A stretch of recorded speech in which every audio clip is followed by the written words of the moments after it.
Numbers Chapter 1.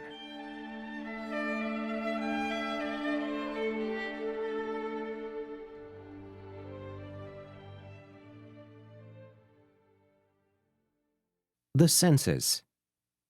The Lord spoke to Moses in the tent of meeting in the desert of Sinai on the first day of the second month of the second year after the Israelites came out of Egypt. He said, "Take a census of the whole Israelite community by their clans and families, listing every man by name, one by one. You and Aaron are to number by their divisions all the men in Israel, 20 years old or more, who are able to serve in the army. One man from each tribe, each the head of his family, is to help you. These are the names of the men who are to assist you. From Reuben, Eleazar, son of Shadur. From Simeon, Shalumiel, son of Jeshuradi. From Judah, Nahashon, son of Aminadab. From Issachar, Nathaniel, son of Zuar. From Zebulun, Eliab, son of Helon. From the sons of Joseph.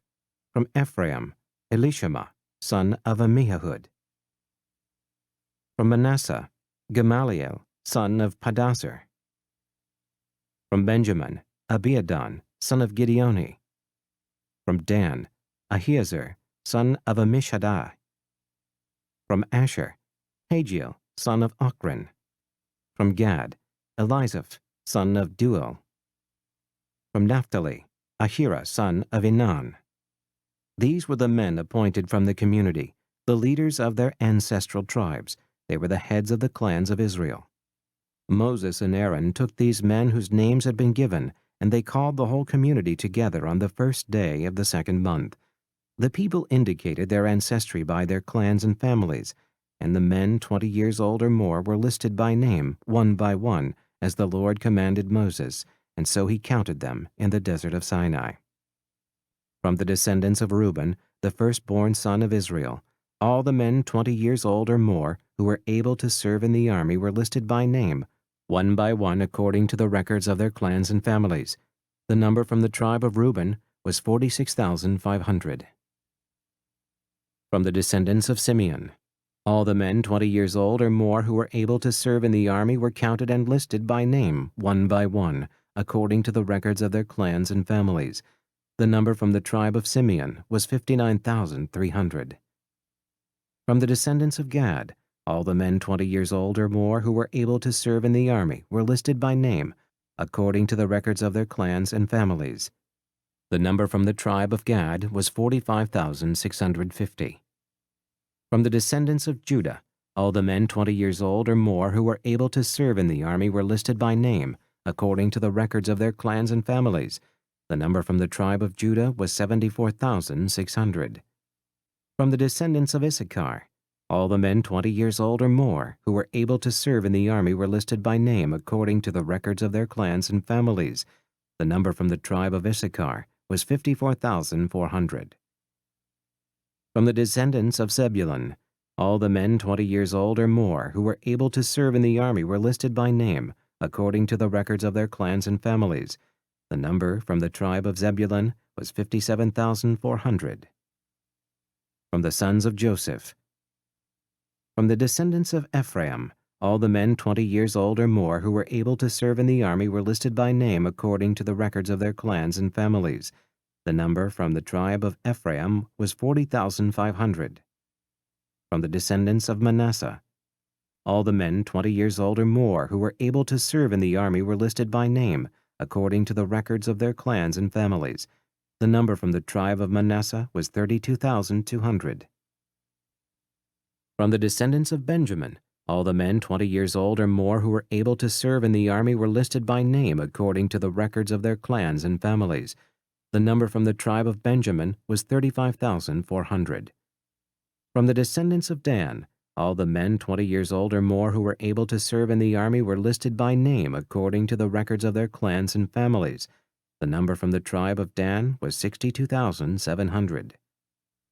From the descendants of Asher, all the men 20 years old or more who were able to serve in the army were listed by name according to the records of their clans and families. The number from the tribe of Asher was 41,500.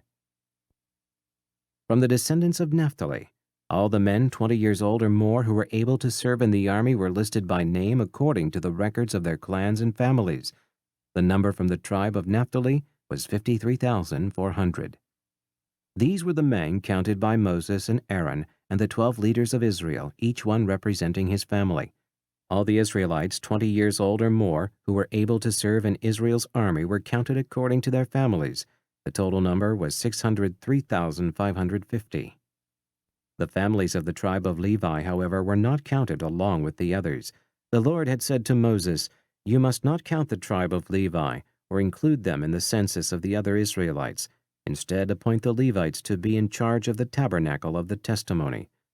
Over all its furnishings and everything belonging to it, they are to carry the tabernacle and all its furnishings. They are to take care of it and encamp around it. Whenever a tabernacle is to move, the Levites are to take it down, and whenever the tabernacle is to be set up, the Levites shall do it. Anyone else who goes near it shall be put to death." The Israelites are to set up their tents by divisions, each man in his own camp under his own standard. The Levites, however, are to set up their tents around the tabernacle of the testimony, so that the wrath will not fall on the Israelite community. The Levites are to be responsible for the care of the tabernacle of the testimony. The Israelites did all this just as the Lord commanded Moses.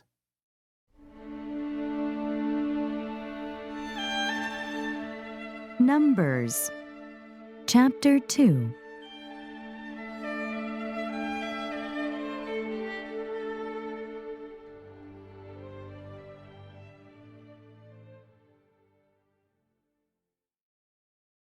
The arrangement of the tribal camps. The Lord said to Moses and Aaron, "The Israelites are to camp around the tent of meeting some distance from it, each man under his standard with the banners of his family. On the east, toward the sunrise, the divisions of the camp of Judah are to encamp under their standard. The leader of the people of Judah is Nahshon, son of Amminadab. His division numbers 74,600. The tribe of Issachar will camp next to them. The leader of the people of Issachar is Nethanel, son of Zuar. His division numbers 54,400. The tribe of Zebulun will be next. The leader of the people of Zebulun is Eliab, son of Helon. His division numbers 57,400. All the men assigned to the camp of Judah, according to their divisions, number 186,400. They will set out first. On the south will be the divisions of the camp of Reuben under their standard. The leader of the people of Reuben is Elizur, son of Shedeur. His division numbers 46,500. The tribe of Simeon will camp next to them. The leader of the people of Simeon is Shalumiel, son of Zurishaddai. His division numbers 59,300. The tribe of Gad will be next. The leader of the people of Gad is Eliasaph, son of Duel. His division numbers 45,650. All the men assigned to the camp of Reuben, according to their divisions, number 151,450. They will set out second.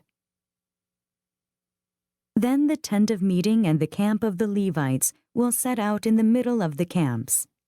They will set out in the same order as they encamp, each in his own place under his standard. On the west will be the divisions of the camp of Ephraim under their standard. The leader of the people of Ephraim is Elishama, son of Ammihud. His division numbers 40,500. The tribe of Manasseh will be next to them. The leader of the people of Manasseh is Gamaliel, son of Pedazur. His division numbers 32,200. The tribe of Benjamin will be next. The leader of the people of Benjamin is Abidan, son of Gideoni. His division numbers 35,400. All the men assigned to the camp of Ephraim, according to their divisions, number 108,100. They will set out third. On the north will be the divisions of the camp of Dan. under their standard. The leader of the people of Dan is Ahiezer, son of Ammishaddai. His division numbers 62,700. The tribe of Asher will camp next to them. The leader of the people of Asher is Pagiel, son of Ochran. His division numbers 41,500. The tribe of Naphtali will be next. The leader of the people of Naphtali is Ahira, son of Enan. His division numbers 53,400. All the men assigned to the camp of Dan number 157,600. They will set out last under their standards. These are the Israelites, counted according to their families. All those in the camps by their divisions number 603,550. The Levites, however, were not counted along with the other Israelites, as the Lord commanded Moses. So the Israelites did everything the Lord commanded Moses. That is the way they encamped under their standards, and that is the way they set out, each with his clan and family.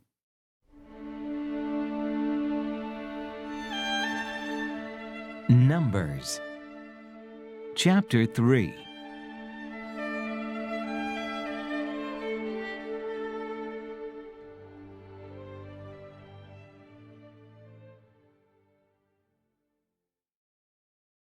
The Levites. This is the account of the family of Aaron and Moses at the time the Lord talked with Moses on Mount Sinai. The names of the sons of Aaron were Nadab the firstborn, and Abihu, Eleazar, and Ithamar. Those were the names of Aaron's sons, the anointed priests, who were ordained to serve as priests.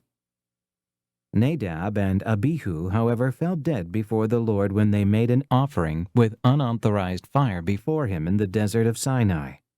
They had no sons, so only Eleazar and Ithamar served as priests during the lifetime of their father Aaron. The Lord said to Moses, "Bring the tribe of Levi and present them to Aaron the priest to assist him.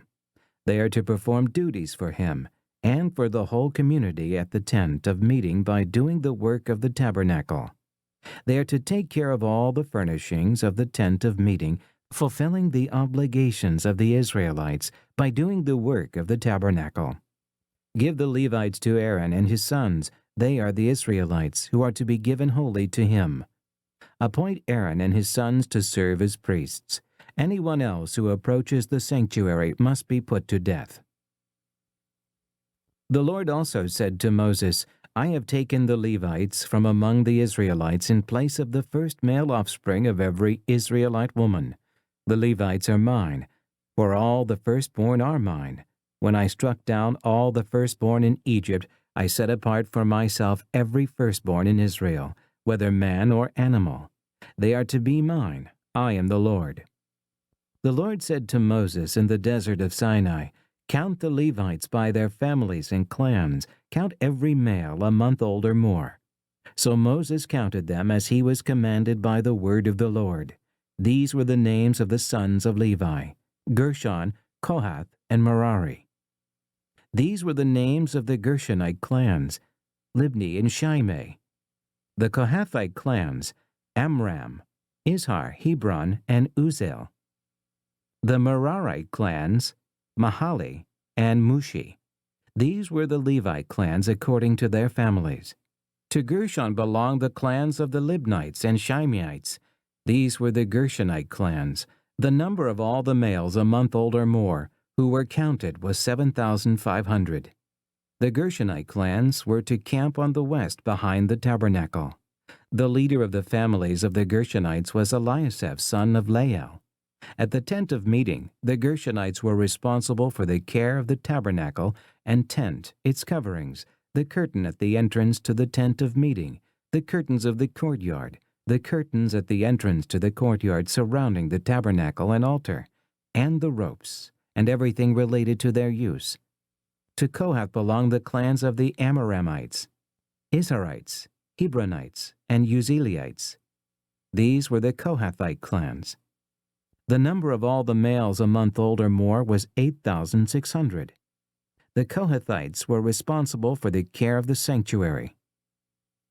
The Kohathi clans were to camp on the south side of the tabernacle. The leader of the families of the Kohathi clans was Elizaphan, son of Uziel. They were responsible for the care of the ark, the table, the lampstand, the altars, the articles of the sanctuary used in ministering the curtain, and everything related to their use. The chief leader of the Levites was Eleazar, son of Aaron, the priest. He was appointed over those who were responsible for the care of the sanctuary. To Merari belonged the clans of the Mahalites and the Mushites. These were the Maharai Clans. The number of all the males a month old or more who were counted was 6,200. The leader of the families of the Maharai Clans was Zuriel, son of Abihail. They were to camp on the north side of the tabernacle. The Merarites were appointed to take care of the frames of the tabernacle, its crossbars, posts, bases, all its equipment, and everything related to their use, as well as the posts of the surrounding courtyard with their bases, tent pegs, and ropes. Moses and Aaron and his sons were to camp to the east of the tabernacle toward the sunrise in front of the tent of meeting. They were responsible for the care of the sanctuary on behalf of the Israelites. Anyone else who approached the sanctuary was to be put to death. The total number of Levites counted at the Lord's command by Moses and Aaron, according to their clans, including every male a month old or more, was 22,000. The Lord said to Moses, "Count all the firstborn Israelite males who are a month old or more, and make a list of their names. Take the Levites for me in place of all the firstborn of the Israelites, and the livestock of the Levites in place of all the firstborn of the livestock of the Israelites. I am the Lord." So Moses counted all the firstborn of the Israelites as the Lord commanded him. The total number of firstborn males, a month old or more, listed by name, was 22,273. The Lord also said to Moses, "Take the Levites in place of all the firstborn of Israel, and the livestock of the Levites in place of their livestock. The Levites are to be mine. I am the Lord.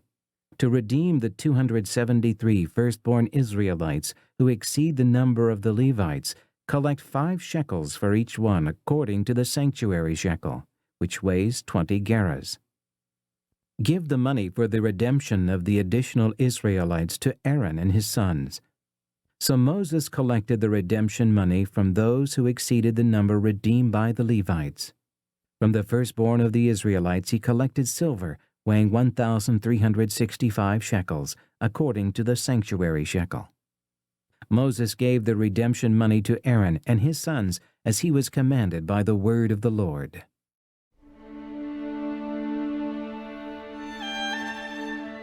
Numbers, chapter 4.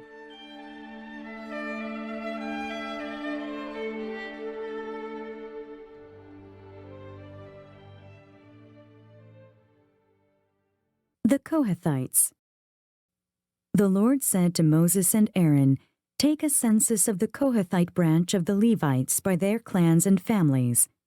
Count all the men from 30 to 50 years of age who come to serve in the work in the tent of meeting." This is the work of the Kohathites in the tent of meeting: the care of the most holy things. When the camp is to move, Aaron and his sons are to go in and take down the shielding curtain and cover the ark of the testimony with it. Then they are to cover this with hides of sea cows, spread a cloth of solid blue over that, and put the poles in place. Over the table of the presence, they are to spread a blue cloth and put on it the plates, dishes, and bowls, and the jars for drink offerings. The bread that is continually there is to remain on it. Over these they are to spread a scarlet cloth, cover that with hides of sea cows, and put its poles in place. They are to take a blue cloth and cover the lampstand that is for light, together with its lamps, its wick trimmers and trays, and all its jars for the oil used to supply it. Then they are to wrap it and all its accessories in a covering of hides of sea cows, and put it on a carrying frame. Over the gold altar they are to spread a blue cloth, and cover that with hides of sea cows, and put its poles in place.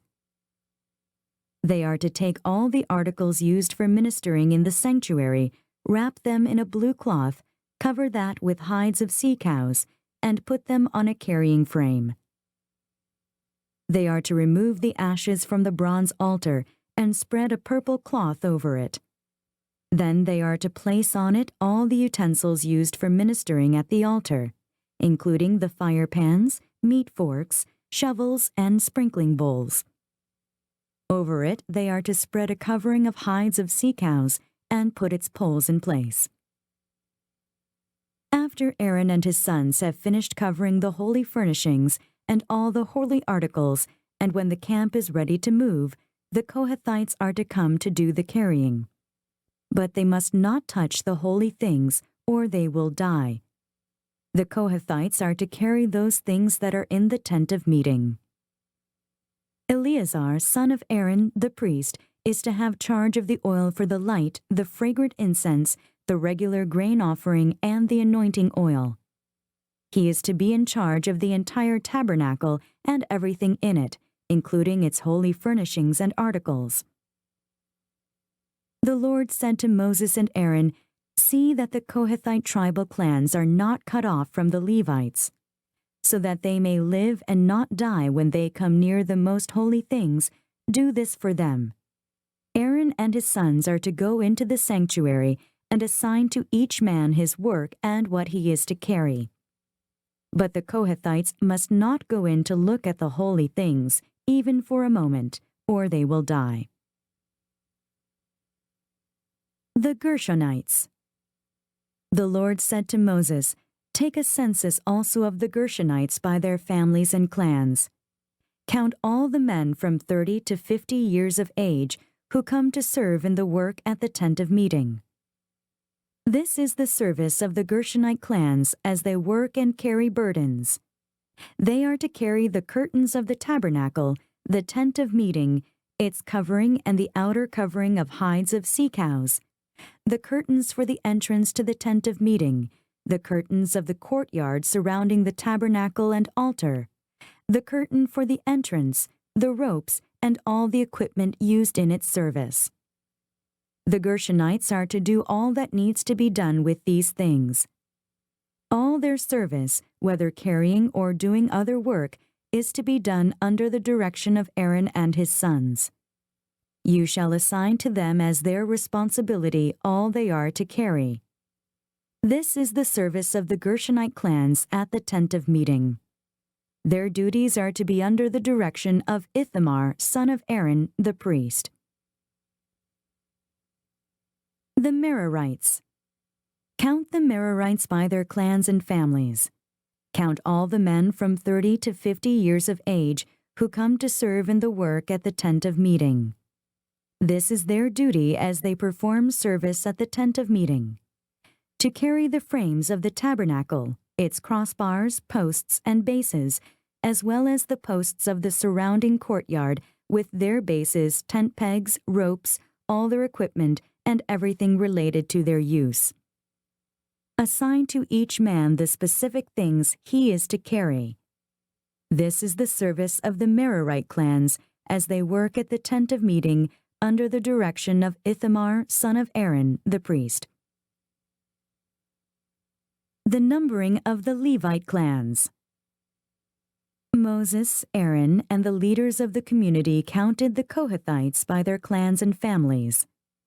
All the men from 30 to 50 years of age who came to serve in the work in the tent of meeting, counted by clans, were 2,750.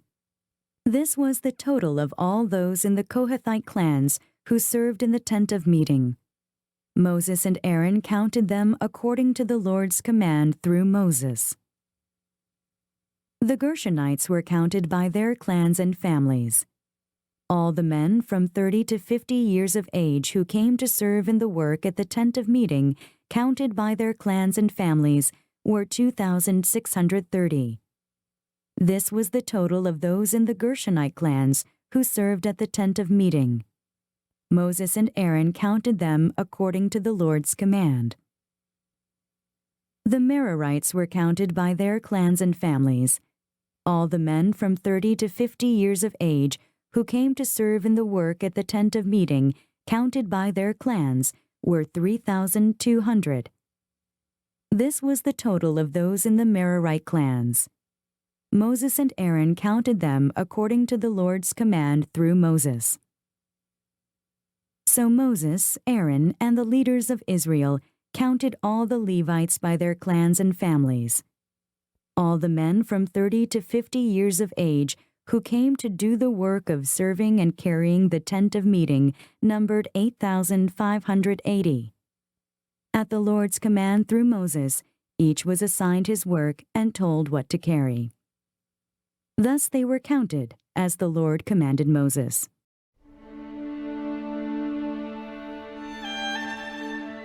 Numbers Chapter 5.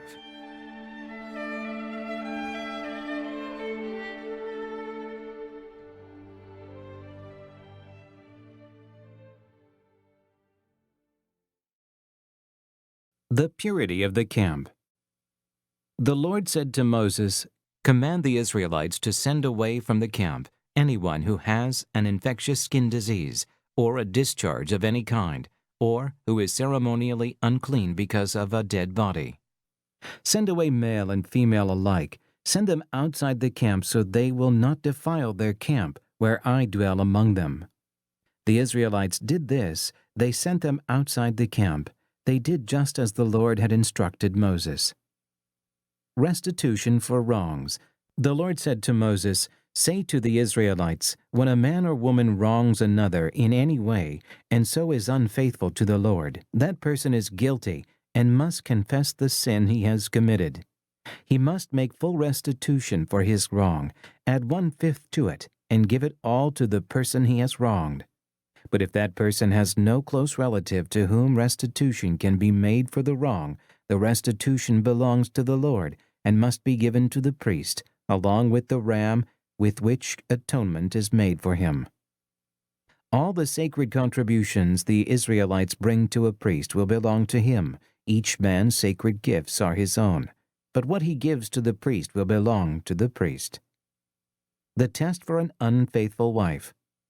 Then the Lord said to Moses, "Speak to the Israelites and say to them, if a man's wife goes astray and is unfaithful to him by sleeping with another man, and this is hidden from her husband, and her impurity is undetected, since there is no witness against her, and she has not been caught in the act, and if feelings of jealousy come over her husband, and he suspects his wife and she is impure, or if he is jealous and suspects her even though she is not impure, then he is to take his wife to the priest.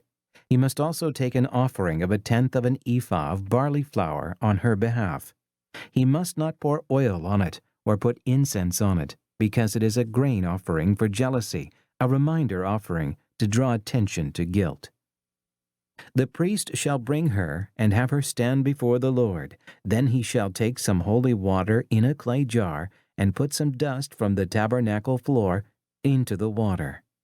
After the priest has had the woman stand before the Lord, he shall loosen her hair and place in her hands the reminder offering, the grain offering for jealousy, while he himself holds the bitter water that brings a curse. Then the priest shall put the woman under oath and say to her, "If no other man has slept with you, and you have not gone astray and become impure while married to your husband, may this bitter water that brings a curse not harm you. But if you have gone astray while married to your husband, and you have defiled yourself by sleeping with a man other than your husband, here the priest is to put the woman under this curse of the oath. May the Lord cause your people to curse and denounce you, when he causes your thigh to waste away and your abdomen to swell.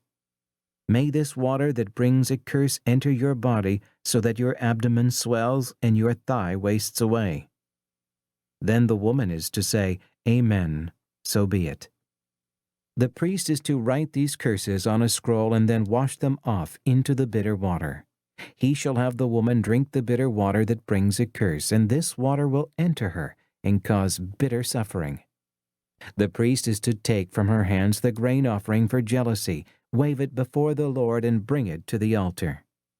The priest is then to take a handful of the grain offering as a memorial offering and burn it on the altar. After that, he is to have the woman drink the water. If she has defiled herself and been unfaithful to her husband, then when she is made to drink the water that brings a curse, it will go into her and cause bitter suffering. Her abdomen will swell and her thigh waste away, and she will become accursed among her people. If, however, the woman has not defiled herself and is free from impurity, she will be cleared of guilt and will be able to have children. This, then, is the law of jealousy when a woman goes astray and defiles herself while married to her husband, or when feelings of jealousy come over a man because he suspects his wife. The priest is to have her stand before the Lord and is to apply this entire law to her. The husband will be innocent of any wrongdoing, but the woman will bear the consequences of her sin.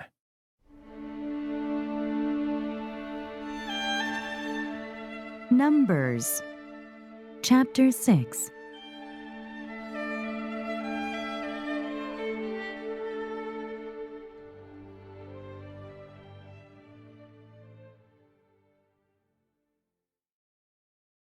The Nazarite. The Lord said to Moses, "Speak to the Israelites and say to them, if a man or woman wants to make a special vow, a vow of separation to the Lord as a Nazarite, he must abstain from wine and other fermented drink, and must not drink vinegar made from wine or from other fermented drink. He must not drink grape juice or eat grapes or raisins. As long as he is a Nazarite, he must not eat anything that comes from the grapevine, not even the seeds or skins. During the entire period of his vow of separation, no razor may be used on his head. He must be holy until the period of his separation to the Lord is over. He must let the hair of his head grow long. Throughout the period of his separation to the Lord, he must not go near a dead body. Even if his own father or mother or brother or sister dies, he must not make himself ceremonially unclean on account of them, because the symbol of his separation to God is on his head. Throughout the period of his separation, he is consecrated to the Lord. If someone dies suddenly in his presence, thus defiling the hair he has dedicated, he must shave his head on the day of his cleansing, the seventh day. Then on the 8th day, he must bring 2 doves or 2 young pigeons to the priest at the entrance to the tent of meeting. The priest is to offer one as a sin offering and the other as a burnt offering to make atonement for him because he sinned by being in the presence of the dead body. That same day he is to consecrate his head. He must dedicate himself to the Lord for the period of his separation and must bring a year-old male lamb as a guilt offering. The previous days do not count because he became defiled during his separation. Now this is the law for the Nazarite when the period of his separation is over. He is to be brought to the entrance to the tent of meeting. There he is to present his offerings to the Lord, a year-old male lamb without defect for a burnt offering, a year-old ewe lamb without defect for a sin offering, a ram without defect for a fellowship offering, together with their grain offerings and drink offerings, and a basket of bread made without yeast, cakes made of fine flour mixed with oil, and wafers spread with oil. The priest is to present them before the Lord and make the sin offering and the burnt offering. He is to present the basket of unleavened bread and is to sacrifice the ram as a fellowship offering to the Lord, together with its grain offering and drink offering. Then, at the entrance to the tent of meeting, the Nazarite must shave off the hair that he dedicated. He is to take the hair and put it in the fire that is under the sacrifice of the fellowship offering. After the Nazarite has shaved off the hair of his dedication, the priest is to place in his hands a boiled shoulder of the ram and a cake and a wafer from the basket, both made without yeast. The priest shall then wave them before the Lord as a wave offering. They are holy and belong to the priest, together with the breast that was waved and the thigh that was presented. After that, the Nazarite may drink wine. This is the law of the Nazarite who vows his offering to the Lord in accordance with his separation, in addition to whatever else he can afford. He must fulfill the vow he has made according to the law of the Nazarite. The priestly blessing. The Lord said to Moses, "Tell Aaron and his sons, this is how you are to bless the Israelites. Say to them, 'The Lord bless you and keep you. The Lord make his face shine upon you and be gracious to you. The Lord turn his face toward you and give you peace.' So they will put my name on the Israelites, and I will bless them."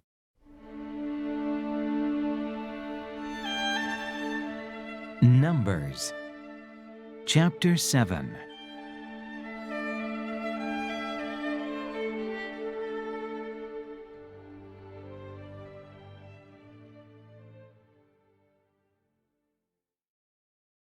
Offerings at the dedication of the tabernacle. When Moses finished setting up the tabernacle, he anointed it and consecrated it and all its furnishings. He also anointed and consecrated the altar and all its utensils. Then the leaders of Israel, the heads of families who were the tribal leaders in charge of those who were counted, made offerings. They brought as their gifts before the Lord 6 covered carts and 12 oxen, an ox from each leader and a cart from every 2. These they presented before the tabernacle. The Lord said to Moses, "Accept these from them, that they may be used in the work at the tent of meeting. Give them to the Levites as each man's work requires." So Moses took the carts and oxen and gave them to the Levites. He gave 2 carts and 4 oxen to the Gershonites, as their work required, and he gave 4 carts and 8 oxen to the Maharites, as their work required. They were all under the direction of Ithamar, son of Aaron, the priest. But Moses did not give any to the Kohethites, because they were to carry on their shoulders the holy things for which they were responsible. When the altar was anointed, the leaders brought their offerings for its dedication and presented them before the altar. For the Lord had said to Moses, "Each day one leader is to bring his offering for the dedication of the altar."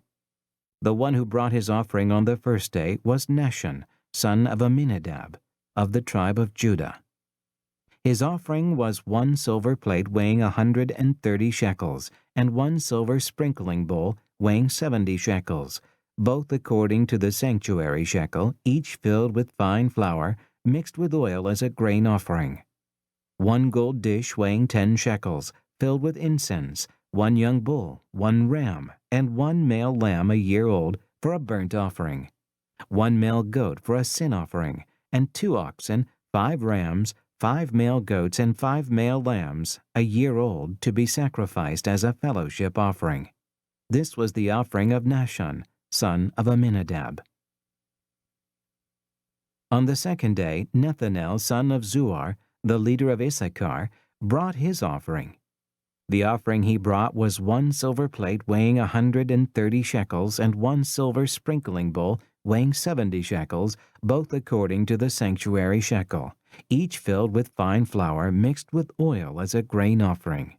1 gold dish weighing 10 shekels, filled with incense, 1 young bull, 1 ram, and 1 male lamb a year old for a burnt offering, 1 male goat for a sin offering, and 2 oxen, 5 rams, 5 male goats, and 5 male lambs a year old to be sacrificed as a fellowship offering.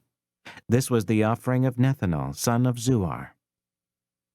On the third day, Eliab, son of Helon, the leader of the people of Zebulun, brought his offering.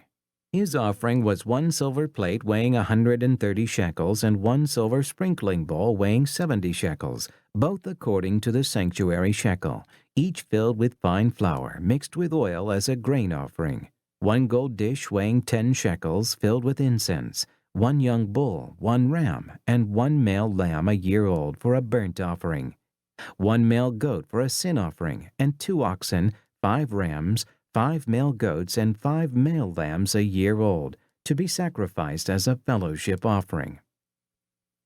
This was the offering of Eliab, son of Helon.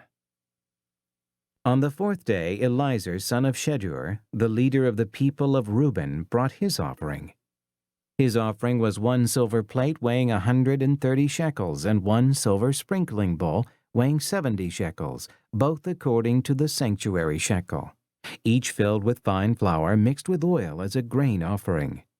1 gold dish weighing 10 shekels filled with incense, 1 young bull, 1 ram, and 1 male lamb a year old for a burnt offering. 1 male goat for a sin offering, and 2 oxen, 5 rams, 5 male goats, and 5 male lambs a year old to be sacrificed as a fellowship offering. This was the offering of Eliezer, son of Shedeur. On the 5th day, Shelumiel, son of Zurishaddai, the leader of the people of Simeon, brought his offering. His offering was 1 silver plate weighing 130 shekels, and 1 silver sprinkling bowl weighing 70 shekels, both according to the sanctuary shekel, each filled with fine flour, mixed with oil as a grain offering. 1 gold dish weighing 10 shekels filled with incense, 1 young bull, 1 ram, and 1 male lamb a year old for a burnt offering, 1 male goat for a sin offering, and 2 oxen, 5 rams, 5 male goats, and 5 male lambs a year old to be sacrificed as a fellowship offering. This was the offering of Shelumiel, son of Zurishaddai. On the 6th day, Eliasaph, son of Deuel, the leader of the people of Gad, brought his offering. His offering was 1 silver plate weighing 130 shekels, and 1 silver sprinkling bowl weighing 70 shekels, both according to the sanctuary shekel, each filled with fine flour mixed with oil as a grain offering. 1 gold dish weighing 10 shekels filled with incense, 1 young bull, 1 ram, and 1 male lamb a year old for a burnt offering. 1 male goat for a sin offering, and 2 oxen, 5 rams, 5 male goats, and 5 male lambs a year old to be sacrificed as a fellowship offering. This was the offering of Eliasaph, son of Deuel. On the 7th day, Elishama, son of Ammihud, the leader of the people of Ephraim, brought his offering. His offering was 1 silver plate weighing 130 shekels, and 1 silver sprinkling bowl weighing 70 shekels, both according to the sanctuary shekel, each filled with fine flour mixed with oil as a grain offering, 1 gold dish weighing 10 shekels filled with incense, 1 young bull, 1 ram, and 1 male lamb a year old for a burnt offering, 1 male goat for a sin offering, and 2 oxen, 5 rams, 5 male goats, and 5 male lambs a year old to be sacrificed as a fellowship offering. This was the offering of Elishama, son of Ammihud. On the 8th day, Gamaliel, son of Pedahzur, the leader of the people of Manasseh, brought his offering. His offering was 1 silver plate weighing 130 shekels, and 1 silver sprinkling bowl weighing 70 shekels, both according to the sanctuary shekel, each filled with fine flour, mixed with oil as a grain offering, 1 gold dish weighing 10 shekels, filled with incense, 1 young bull, 1 ram, and 1 male lamb a year old for a burnt offering, 1 male goat for a sin offering, and 2 oxen, 5 rams, 5 male goats, and 5 male lambs a year old to be sacrificed as a fellowship offering. This was the offering of Gamaliel, son of Pedahzur. On the 9th day, Abidan, son of Gideoni, the leader of the people of Benjamin, brought his offering.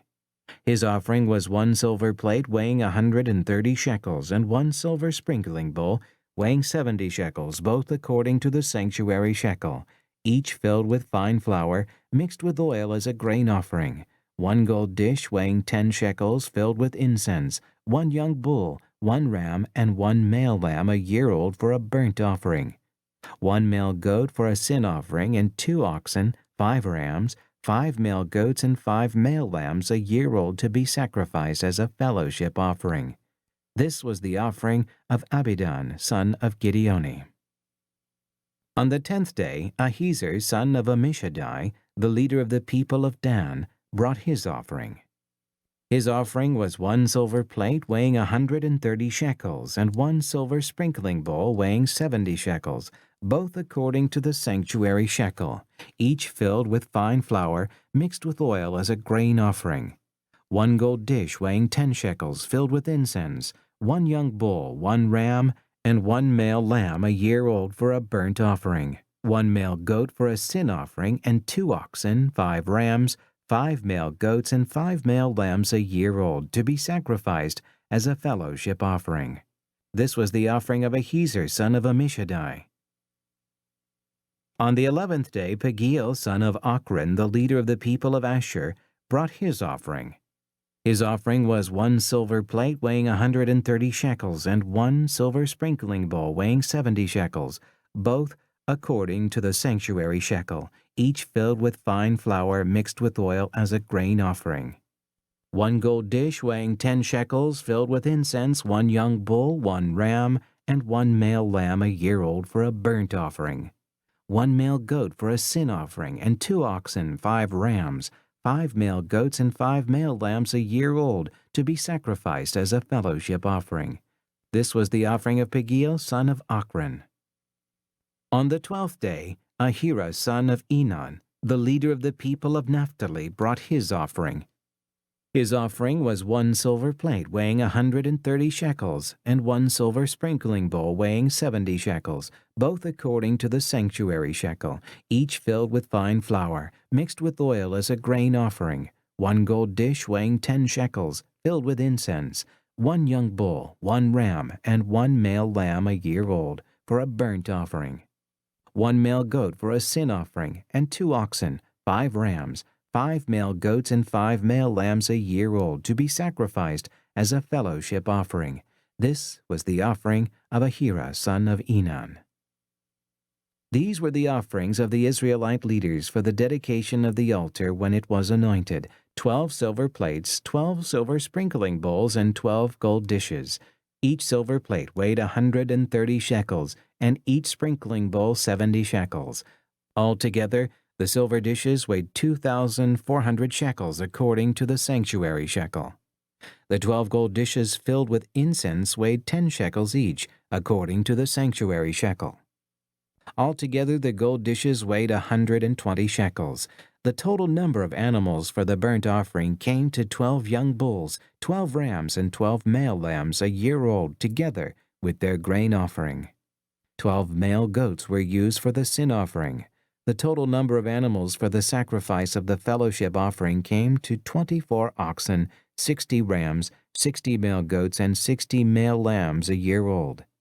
These were the offerings for the dedication of the altar after it was anointed. When Moses entered the tent of meeting to speak with the Lord, he heard the voice speaking to him from between the 2 cherubim above the atonement cover on the ark of the testimony, and he spoke with him.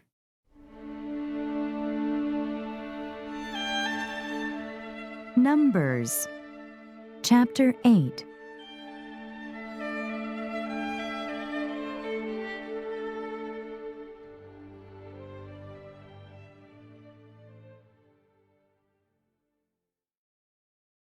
Setting up the lamps.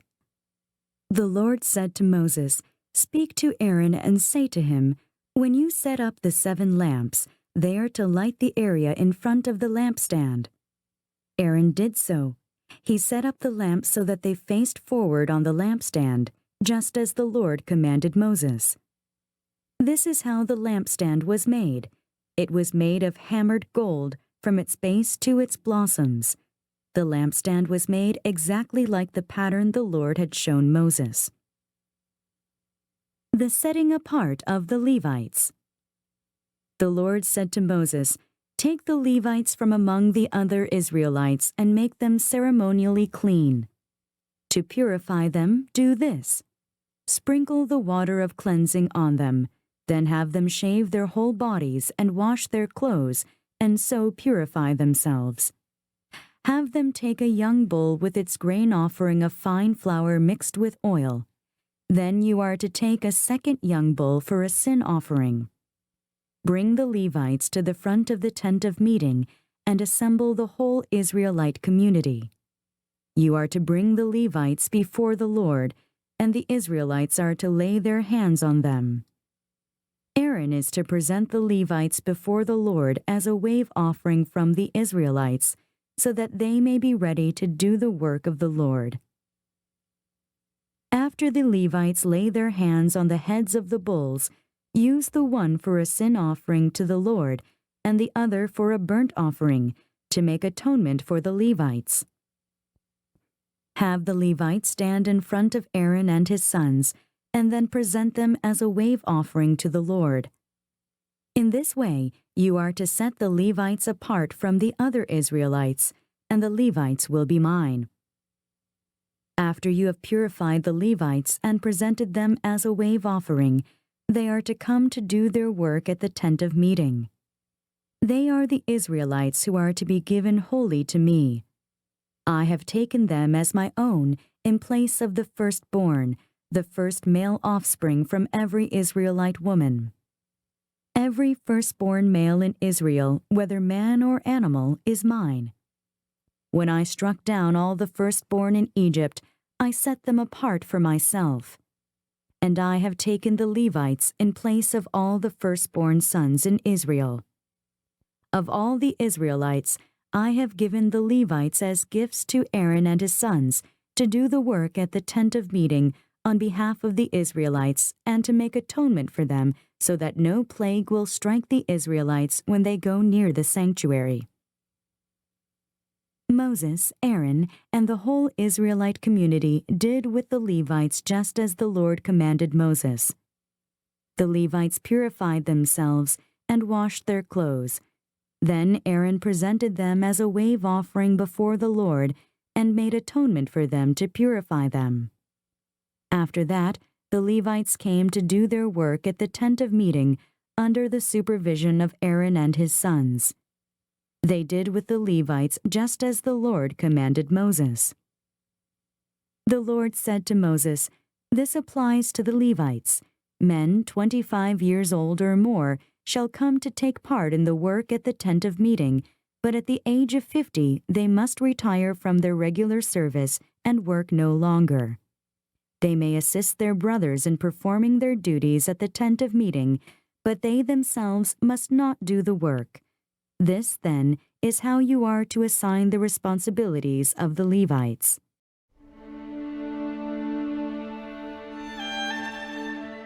Numbers Chapter 9.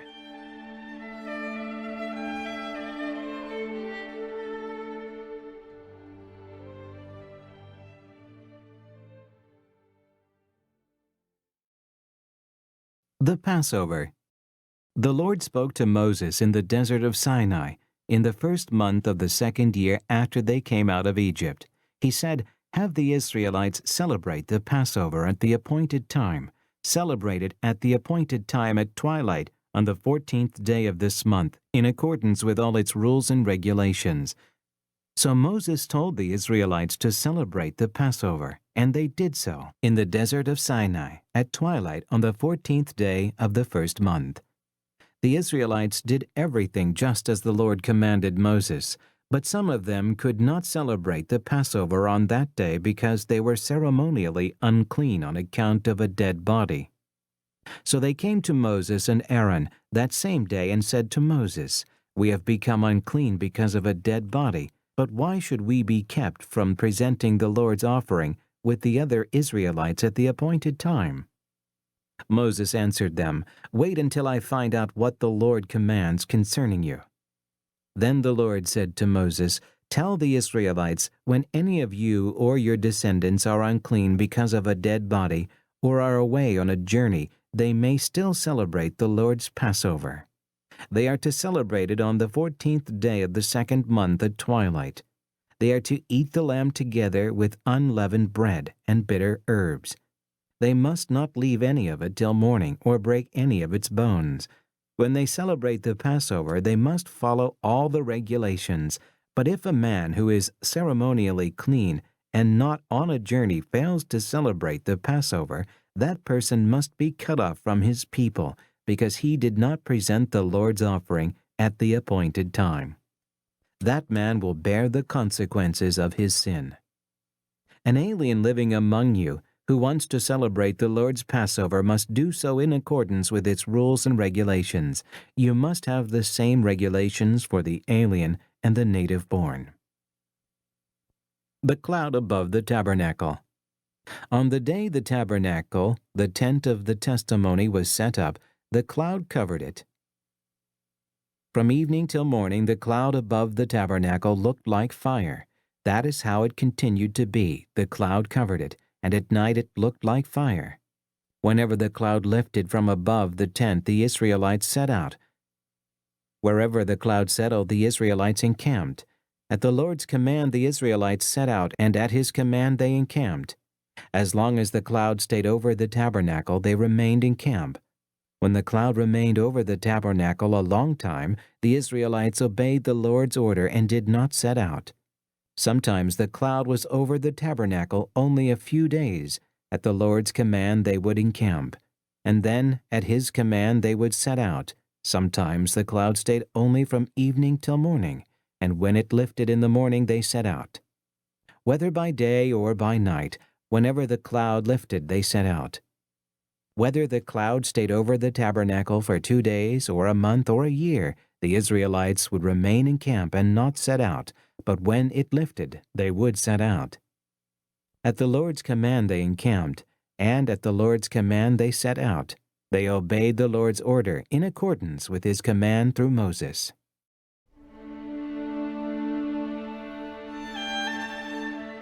Numbers Chapter 10.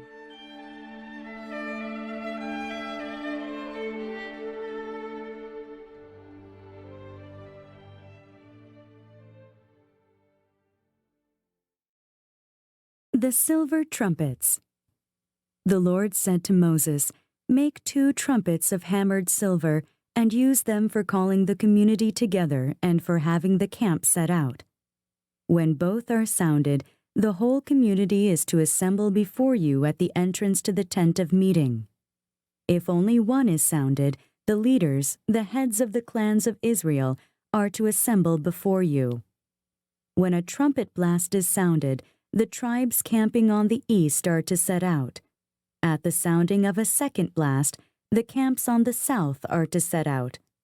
The blast will be the signal for setting out. To gather the assembly, blow the trumpets, but not with the same signal.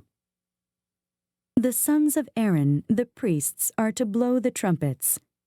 This is to be a lasting ordinance for you and the generations to come. When you go into battle in your own land against an enemy who is oppressing you, sound a blast on the trumpets. Then you will be remembered by the Lord your God and rescued from your enemies. Also at your times of rejoicing, your appointed feasts and new moon festivals, you are to sound the trumpets over your burnt offerings and fellowship offerings, and they will be a memorial for you before your God. I am the Lord your God." The Israelites leave Sinai. On the 20th day of the 2nd month of the 2nd year, the cloud lifted from above the tabernacle of the testimony. Then the Israelites set out from the desert of Sinai and traveled from place to place until the cloud came to rest in the desert of Paran. They set out this first time at the Lord's command through Moses. The divisions of the camp of Judah went first under their standard. Nahshon, son of Amminadab, was in command. Nethanel, son of Zuar, was over the division of the tribe of Issachar, and Eliab, son of Helon, was over the division of the tribe of Zebulun. Then the tabernacle was taken down, and the Gershonites and Merarites who carried it set out. The divisions of the camp of Reuben went next under their standard. Elizur, son of Shedeur, was in command. Shelumiel, son of Zurishaddai, was over the division of the tribe of Simeon, and Eliasaph, son of Deuel, was over the division of the tribe of Gad. Then the Kohathites set out, carrying the holy things. The tabernacle was to be set up before they arrived. The divisions of the camp of Ephraim went next under their standard. Elishama son of Ammihud was in command. Gamaliel son of Pedazur was over the division of the tribe of Manasseh, and Abidan son of Gideoni was over the division of the tribe of Benjamin. Finally, as the rear guard for all the units, the divisions of the camp of Dan set out under their standard. Ahiezer son of Ammishaddai was in command. Pagiel son of Ochran was over the division of the tribe of Asher, and Ahira son of Enan was over the division of the tribe of Naphtali. This was the order of march for the Israelite divisions as they set out. Now Moses said to Hobab son of Ruel the Midianite, Moses' father-in-law, "We are setting out for the place about which the Lord said, 'I will give it to you.' Come with us, and we will treat you well, for the Lord has promised good things to Israel." He answered, "No, I will not go. I am going back to my own land and my own people." But Moses said, "Please do not leave us. You know where we should camp in the desert, and you can be our eyes. If you come with us, we will share with you whatever good things the Lord gives us." So they set out from the mountain of the Lord and traveled for 3 days. The ark of the covenant of the Lord went before them during those 3 days to find them a place to rest. The cloud of the Lord was over them by day when they set out from the camp. Whenever the ark set out, Moses said, "Rise up, O Lord. May your enemies be scattered. May your foes flee before you." Whenever it came to rest, he said, "Return, O Lord, to the countless thousands of Israel."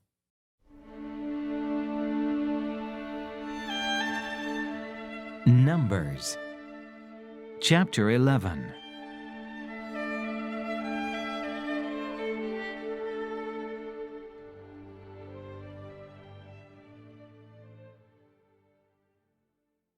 Fire from the Lord. Now the people complained about their hardships in the hearing of the Lord. And when he heard them, his anger was aroused. Then fire from the Lord burned among them and consumed some of the outskirts of the camp. When the people cried out to Moses, he prayed to the Lord, and the fire died down. So that place was called Taberah, because fire from the Lord had burned among them. Quail from the Lord. The rabble with them began to crave other food, and again the Israelites started wailing and said, "If only we had meat to eat. We remember the fish we ate in Egypt at no cost, also the cucumbers, melons, leeks, onions, and garlic. But now we have lost our appetite. We never see anything but this manna." The manna was like coriander seed and looked like resin. The people went around gathering it and then ground it in a hand mill or crushed it in a mortar. They cooked it in a pot or made it into cakes, and it tasted like something made with olive oil. When the dew settled on the camp at night, the manna also came down. Moses heard the people of every family wailing, each at the entrance to his tent. The Lord became exceedingly angry, and Moses was troubled.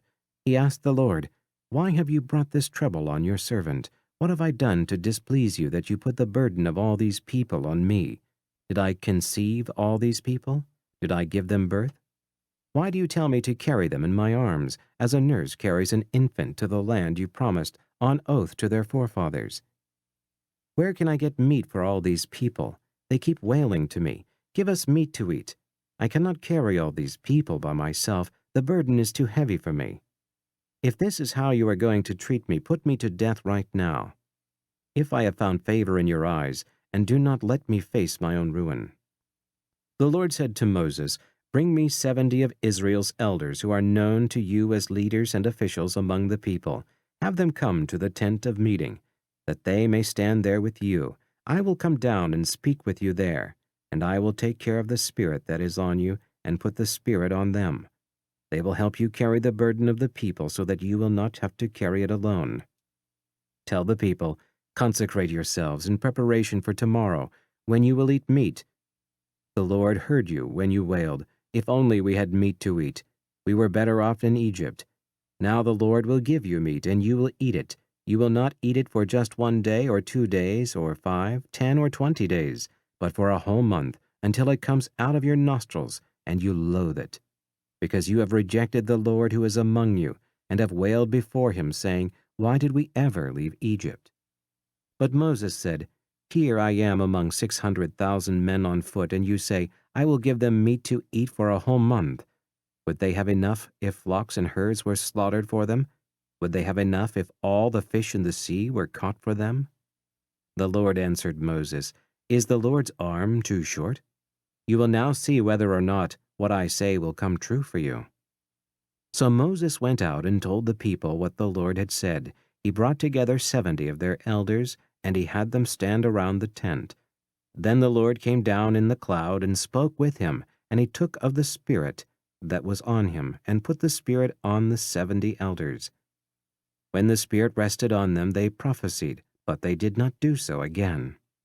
However, 2 men, whose names were Eldad and Medad, had remained in the camp. They were listed among the elders, but did not go out to the tent. Yet the Spirit also rested on them, and they prophesied in the camp. A young man ran and told Moses, Eldad and Medad are prophesying in the camp. Joshua, son of Nun, who had been Moses' aide since youth, spoke up and said, Moses, my Lord, stop them. But Moses replied, Are you jealous for my sake? I wish that all the Lord's people were prophets, and that the Lord would put his Spirit on them. Then Moses and the elders of Israel returned to the camp. Now a wind went out from the Lord and drove quail in from the sea. It brought them down all around the camp to about 3 feet above the ground, as far as a day's walk in any direction. All that day and night and all the next day the people went out and gathered quail. No one gathered less than 10 homers. Then they spread them out all around the camp. But while the meat was still between their teeth and before it could be consumed, the anger of the Lord burned against the people, and he struck them with a severe plague. Therefore the place was named Kibroth Hattaavah, because there they buried the people who had craved other food. From Kibroth Hattaavah the people traveled to Hazeroth and stayed there.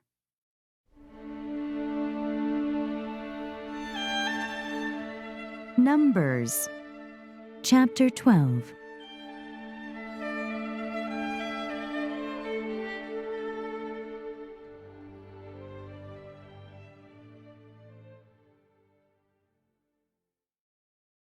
Miriam and Aaron oppose Moses. Miriam and Aaron began to talk against Moses because of his Cushite wife, for he had married a Cushite. Has the Lord spoken only through Moses? They asked. Hasn't he also spoken through us? And the Lord heard this. Now Moses was a very humble man, more humble than anyone else on the face of the earth. At once the Lord said to Moses, Aaron, and Miriam, Come out to the tent of meeting, all 3 of you. So the 3 of them came out. Then the Lord came down in a pillar of cloud. He stood at the entrance to the tent and summoned Aaron and Miriam. When both of them stepped forward, he said, Listen to my words. When a prophet of the Lord is among you, I reveal myself to him in visions. I speak to him in dreams. But this is not true of my servant Moses. He is faithful in all my house. With him I speak face to face, clearly and not in riddles. He sees the form of the Lord. Why then were you not afraid to speak against my servant Moses? The anger of the Lord burned against them, and he left them. When the cloud lifted from above the tent, there stood Miriam, leprous like snow. Aaron turned toward her and saw that she had leprosy, and he said to Moses, Please, my Lord, do not hold against us the sin we have so foolishly committed. Do not let her be like a stillborn infant coming from its mother's womb, with its flesh half eaten away. So Moses cried out to the Lord, O God, please heal her. The Lord replied to Moses, If her father had spit in her face, would she not have been in disgrace for 7 days? Confine her outside the camp for 7 days. After that she can be brought back. So Miriam was confined outside the camp for 7 days, and the people did not move on till she was brought back. After that, the people left Hazeroth and encamped in the desert of Paran.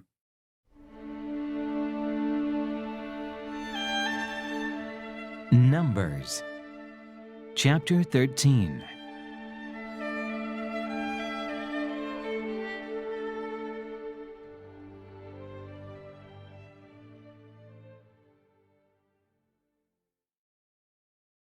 Exploring Canaan.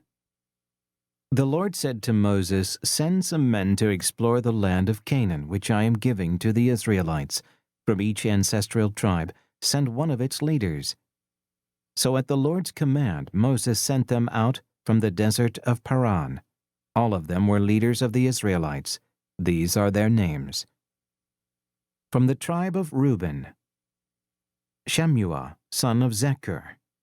From the tribe of Simeon, Shaphat, son of Hori. From the tribe of Judah, Caleb, son of Jephunneh. From the tribe of Issachar, Igal, son of Joseph. From the tribe of Ephraim, Hoshea, son of Nun. From the tribe of Benjamin, Palti, son of Raphu. From the tribe of Zebulun, Gadiel, son of Sodi. From the tribe of Manasseh, a tribe of Joseph, Gadi, son of Susi. From the tribe of Dan, Amiel, son of Gamali. From the tribe of Asher, Sether, son of Michael. From the tribe of Naphtali, Nabi, son of Opshi. From the tribe of Gad, Guel, son of Maki. These are the names of the men Moses sent to explore the land. Moses gave Hoshea, son of Nun, the name Joshua. When Moses sent them to explore Canaan, he said, "Go up through the Negev and on into the hill country. See what the land is like, and whether the people who live there are strong or weak, few or many. What kind of land do they live in? Is it good or bad? What kind of towns do they live in? Are they unwalled or fortified? How is the soil? Is it fertile or poor? Are there trees on it or not? Do your best to bring back some of the fruit of the land." It was the season for the first ripe grapes. So they went up and explored the land from the desert of Zin as far as Rehob, toward Labo, Hamath. They went up through the Negev and came to Hebron, where Ahiman, Shishai, and Talmai, the descendants of Anak, lived. Hebron had been built 7 years before, Zoan in Egypt. When they reached the valley of Eshcol, they cut off a branch bearing a single cluster of grapes. 2 of them carried it on a pole between them, along with some pomegranates and figs.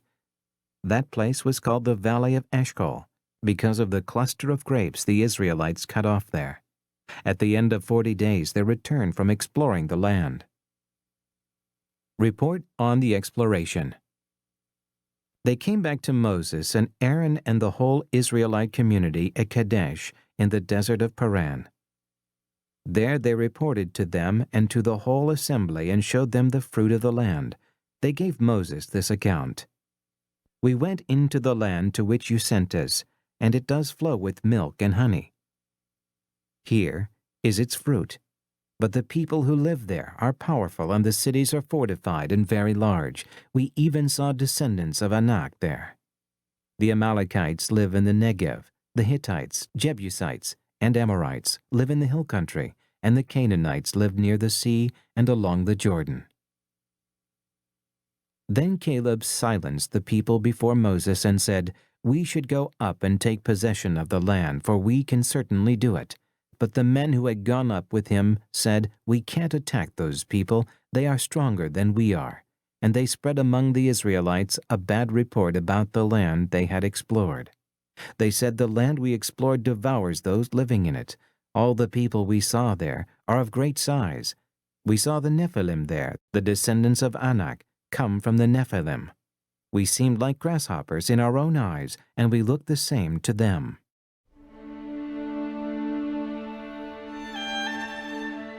Numbers chapter 14.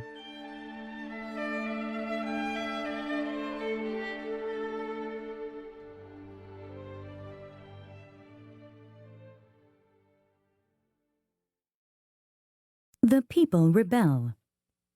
That night, all the people of the community raised their voices and wept aloud. All the Israelites grumbled against Moses and Aaron, and the whole assembly said to them, "If only we had died in Egypt or in this desert! Why is the Lord bringing us to this land only to let us fall by the sword? Our wives and children will be taken as plunder. Wouldn't it be better for us to go back to Egypt?" And they said to each other, "We should choose a leader and go back to Egypt." Then Moses and Aaron fell face down in front of the whole Israelite assembly gathered there. Joshua, son of Nun, and Caleb, son of Jephunneh, who were among those who had explored the land, tore their clothes and said to the entire Israelite assembly, "The land we passed through and explored is exceedingly good. If the Lord is pleased with us, He will lead us into that land, a land flowing with milk and honey, and will give it to us. Only do not rebel against the Lord, and do not be afraid of the people of the land, because we will swallow them up. Their protection is gone, but the Lord is with us. Do not be afraid of them." But the whole assembly talked about stoning them. Then the glory of the Lord appeared at the tent of meeting to all the Israelites. The Lord said to Moses, "How long will these people treat me with contempt? How long will they refuse to believe in me, in spite of all the miraculous signs I have performed among them? I will strike them down with a plague and destroy them, but I will make you into a nation greater and stronger than they." Moses said to the Lord, "Then the Egyptians will hear about it. By your power you brought these people up from among them, and they will tell the inhabitants of this land about it. They have already heard that you, O Lord, are with these people, and that you, O Lord, have been seen face to face, that your cloud stays over them, and that you go before them in a pillar of cloud by day and a pillar of fire by night. If you put these people to death all at one time, the nations who have heard this report about you will say, 'The Lord was not able to bring these people into the land He promised them on oath, so He slaughtered them in the desert.' Now may the Lord's strength be displayed, just as you have declared. The Lord is slow to anger, abounding in love, and forgiving sin and rebellion. Yet He does not leave the guilty unpunished. He punishes the children for the sin of the fathers to the third and fourth generation. In accordance with your great love, forgive the sin of these people, just as you have pardoned them from the time they left Egypt until now." The Lord replied, "I have forgiven them as you asked. Nevertheless, as surely as I live, and as surely as the glory of the Lord fills the whole earth, not one of the men who saw my glory and the miraculous signs I performed in Egypt and in the desert, but who disobeyed me and tested me 10 times, not one of them will ever see the land I promised on oath to their forefathers. No one who has treated me with contempt will ever see it. But because my servant Caleb has a different spirit and follows me wholeheartedly, I will bring him into the land he went to, and his descendants will inherit it. Since the Amalekites and Canaanites are living in the valleys, turn back tomorrow and set out toward the desert along the route to the Red Sea." The Lord said to Moses and Aaron, "How long will this wicked community grumble against me? I have heard the complaints of these grumbling Israelites. So tell them, 'As surely as I live, declares the Lord, I will do to you the very things I heard you say. In this desert your bodies will fall. Every one of you 20 years old or more who was counted in the census and who has grumbled against me. Not one of you will enter the land I swore with uplifted hand to make your home, except Caleb, son of Jephunneh, and Joshua, son of Nun. As for your children that you said would be taken as plunder, I will bring them in to enjoy the land you have rejected. But your bodies will fall in this desert. Your children will be shepherds here for 40 years, suffering for your unfaithfulness, until the last of your bodies lies in the desert. For 40 years, 1 year for each of the 40 days you explored the land, you will suffer for your sins and know what it is like to have me against you. I, the Lord, have spoken, and I will surely do these things to this whole wicked community which has banded together against me. They will meet their end in this desert. Here they will die. So the men Moses had sent to explore the land, who returned and made the whole community grumble against him by spreading a bad report about it, these men responsible for spreading the bad report about the land were struck down and died of a plague before the Lord. Of the men who went to explore the land, only Joshua, son of Nun, and Caleb, son of Jephunneh, survived. When Moses reported this to all the Israelites, they mourned bitterly. Early the next morning, they went up toward the high hill country.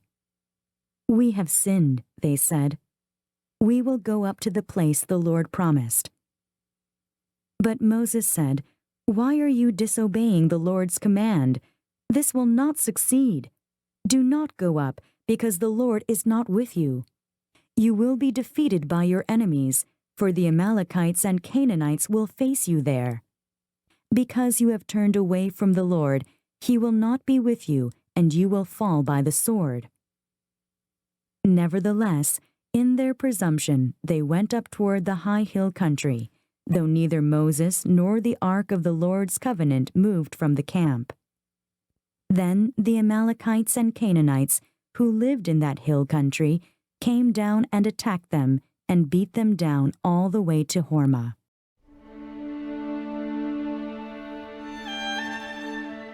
Numbers chapter 15.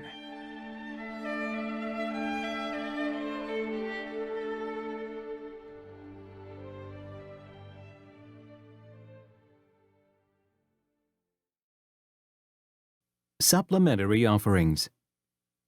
The Lord said to Moses, "Speak to the Israelites and say to them, after you enter the land I am giving you as a home, and you present to the Lord offerings made by fire from the herd or the flock, as an aroma pleasing to the Lord, whether burnt offerings or sacrifices, for special vows or freewill offerings, or festival offerings, then the one who brings his offering shall present to the Lord a grain offering of 1/10 of an ephah, of fine flour mixed with 1/4 of a hin of oil.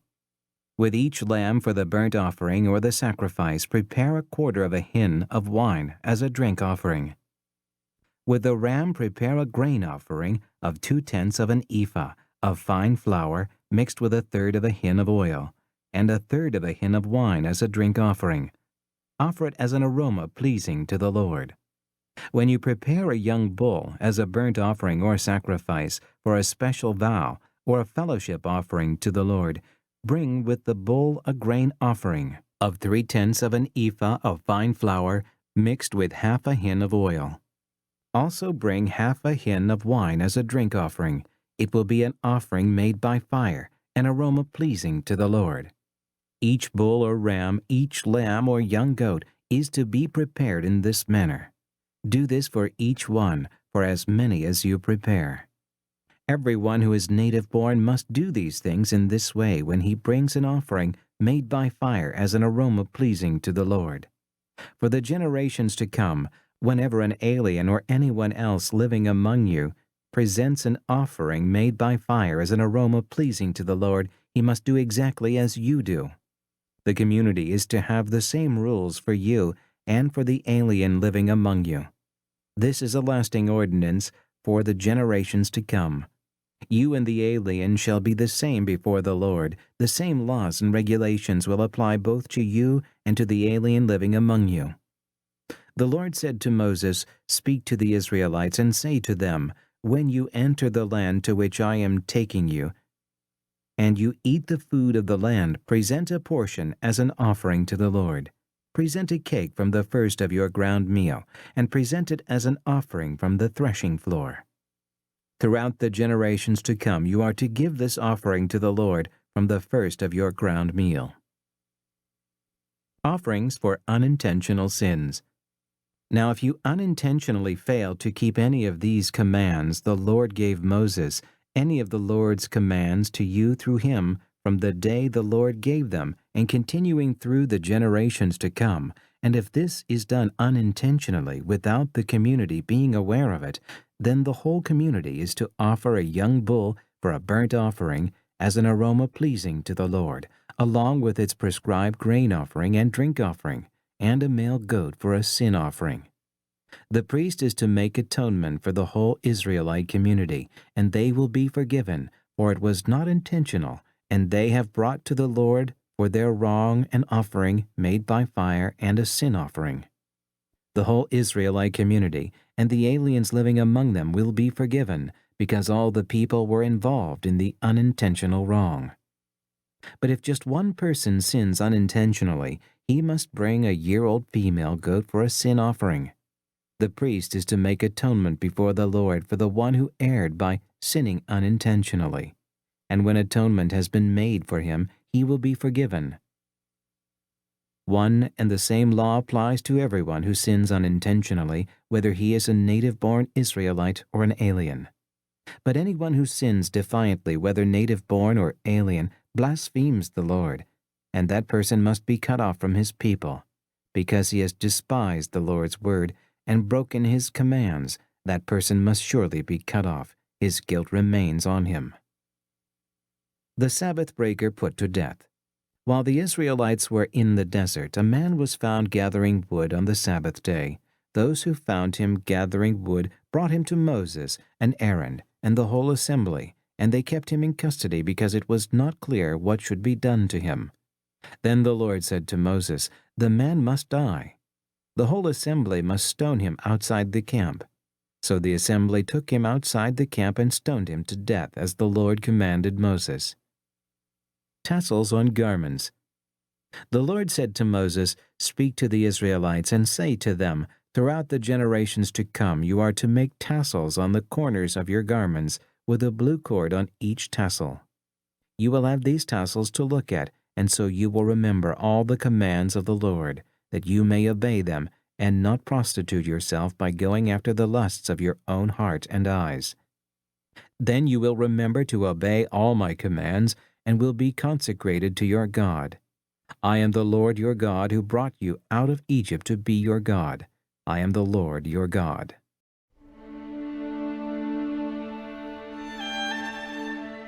Numbers, chapter 16.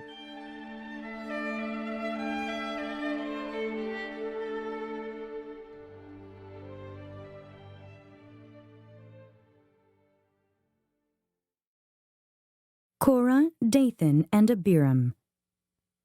Korah, son of Izhar, the son of Kohath, the son of Levi, and certain Reubenites, Dathan and Abhiram, sons of Eliab, and On, son of Peleth, became insolent and rose up against Moses. With them were 250 Israelite men, well-known community leaders who had been appointed members of the council.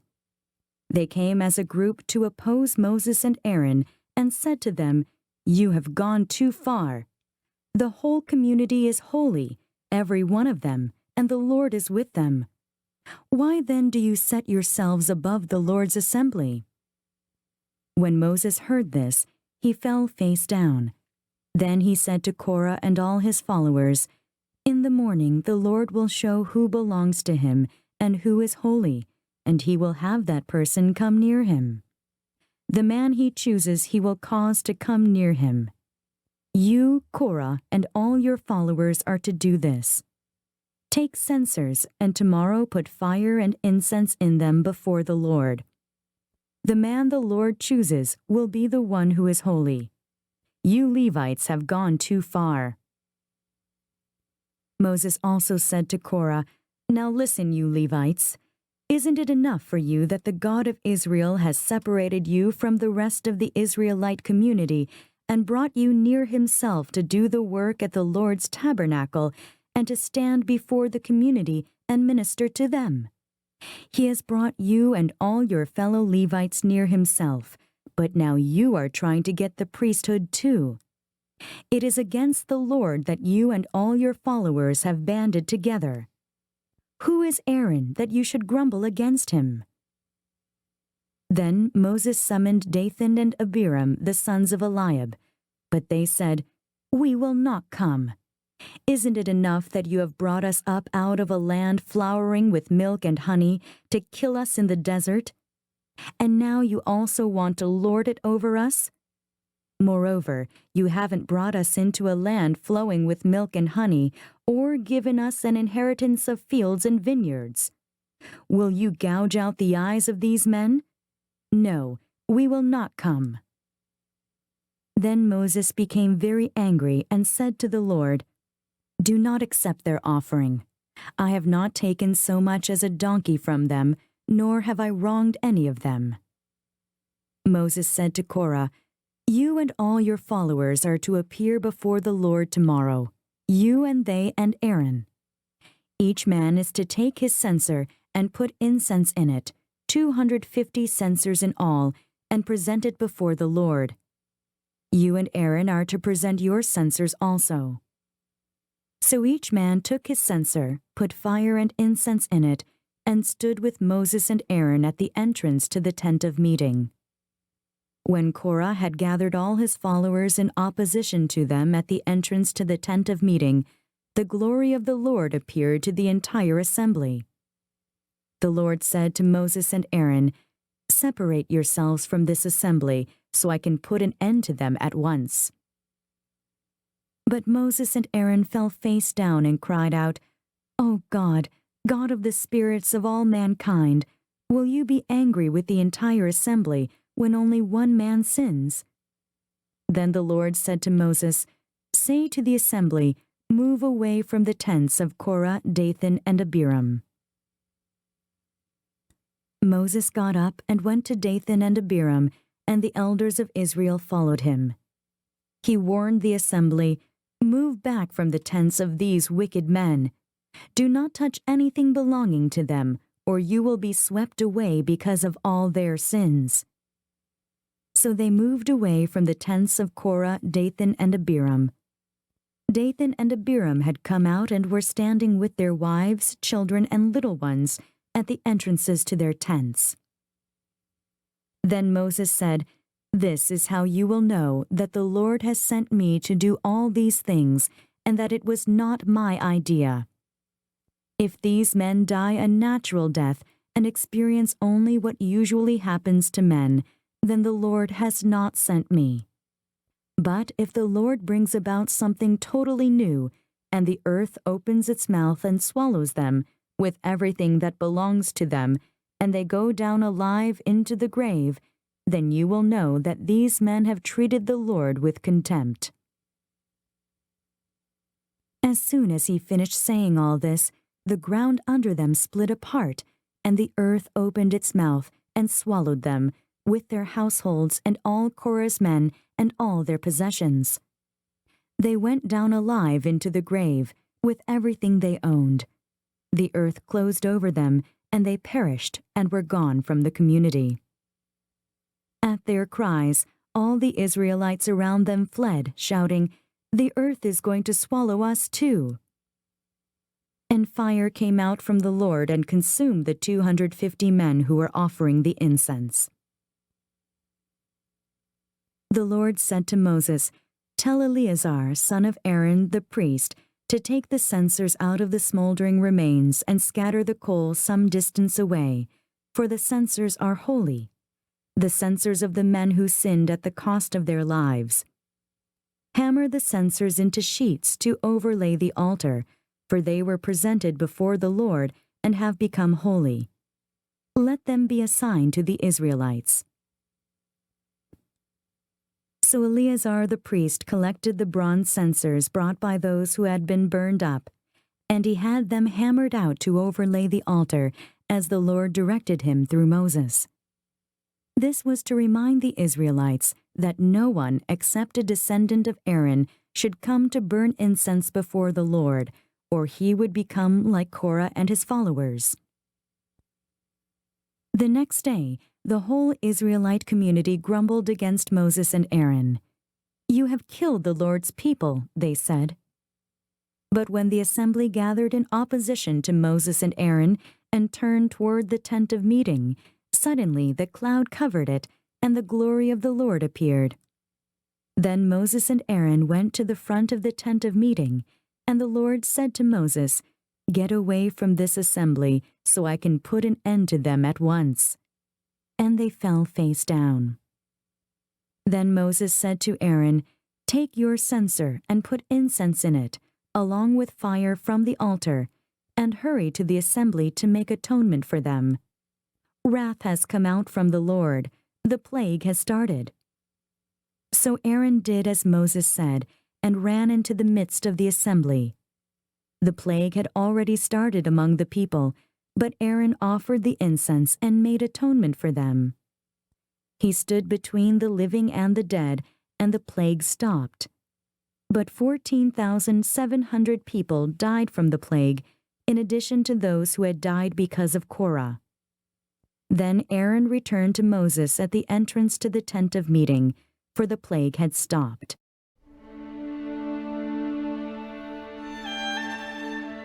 Numbers chapter 17.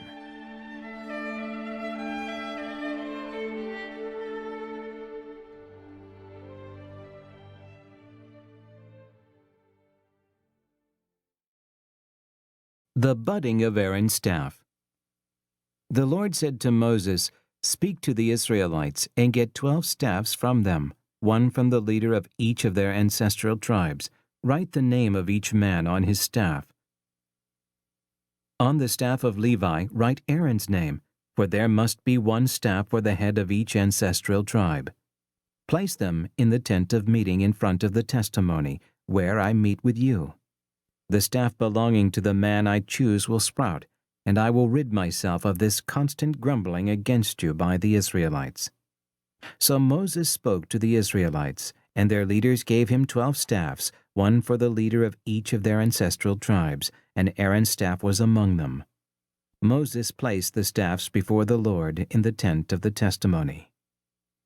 The next day Moses entered the tent of the testimony and saw that Aaron's staff, which represented the house of Levi, had not only sprouted, but had budded, blossomed, and produced almonds. Then Moses brought out all the staffs from the Lord's presence to all the Israelites. They looked at them, and each man took his own staff. The Lord said to Moses, "Put back Aaron's staff in front of the testimony to be kept as a sign to the rebellious. This will put an end to their grumbling against me, so that they will not die." Moses did just as the Lord commanded him. The Israelites said to Moses, "We will die. We are lost. We are all lost. Anyone who even comes near the tabernacle of the Lord will die. Are we all going to die?"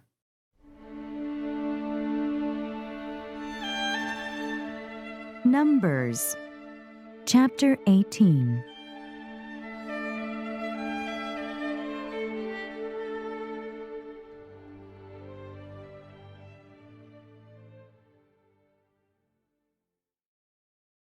Duties of priests and Levites. The Lord said to Aaron, "You, your sons, and your father's family are to bear the responsibility for offenses against the sanctuary, and you and your sons alone are to bear the responsibility for offenses against the priesthood. Bring your fellow Levites from your ancestral tribe to join you and assist you when you and your sons minister before the tent of the testimony. They are to be responsible to you and are to perform all the duties of the tent. But they must not go near the furnishings of the sanctuary or the altar, or both they and you will die. They are to join you and be responsible for the care of the tent of meeting, all the work at the tent, and no one else may come near where you are. You are to be responsible for the care of the sanctuary and the altar, so that wrath will not fall on the Israelites again. I myself have selected your fellow Levites from among the Israelites as a gift to you, dedicated to the Lord to do the work at the tent of meeting. But only you and your sons may serve as priests in connection with everything at the altar and inside the curtain. I am giving you the service of the priesthood as a gift.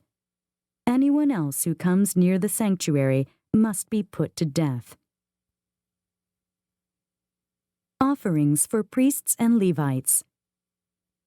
Then the Lord said to Aaron, I myself have put you in charge of the offerings presented to me. All the holy offerings the Israelites give me, I give to you and your sons as your portion and regular share.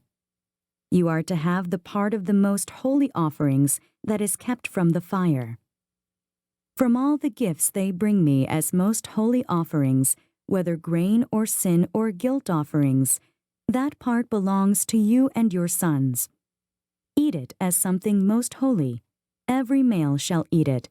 You must regard it as holy.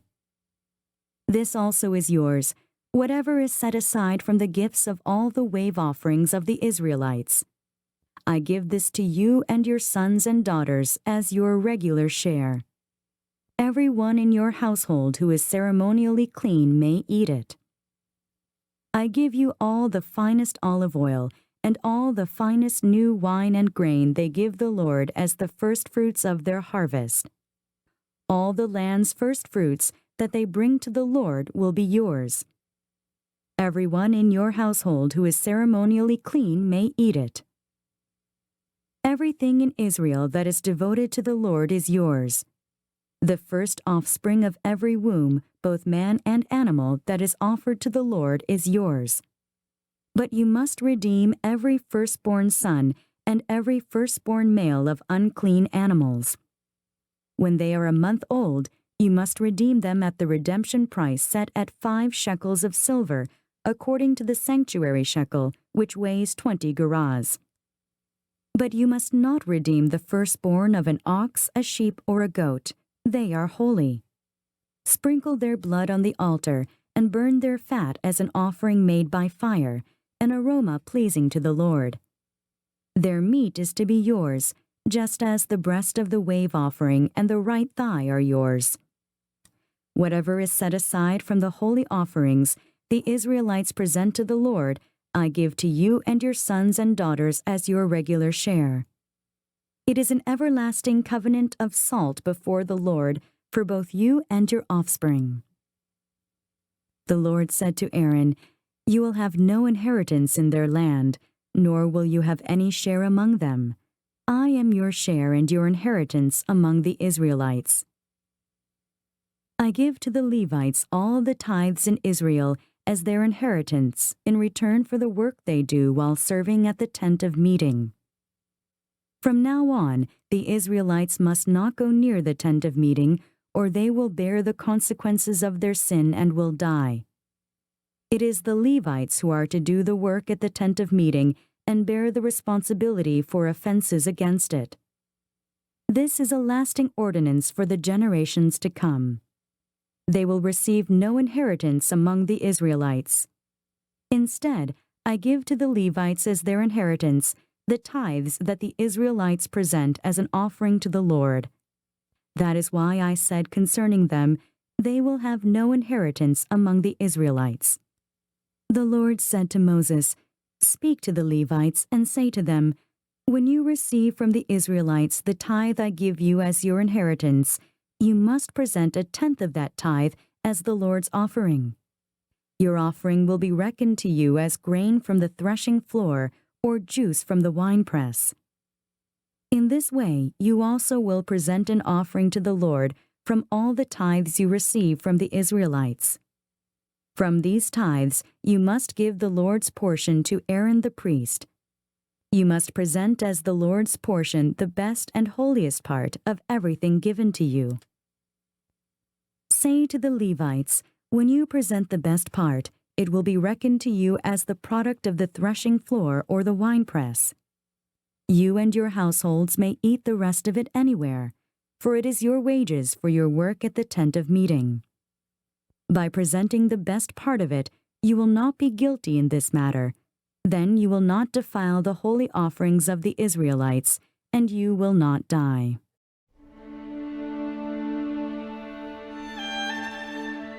Numbers Chapter 19.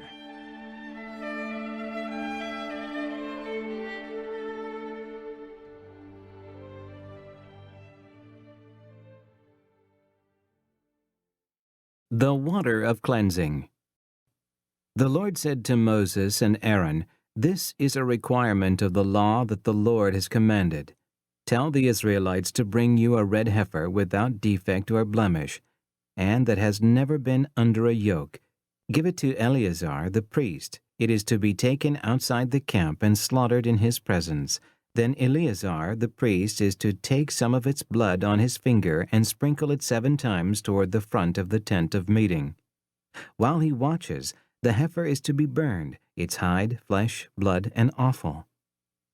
The priest is to take some cedar wood, hyssop, and scarlet wool, and throw them onto the burning heifer.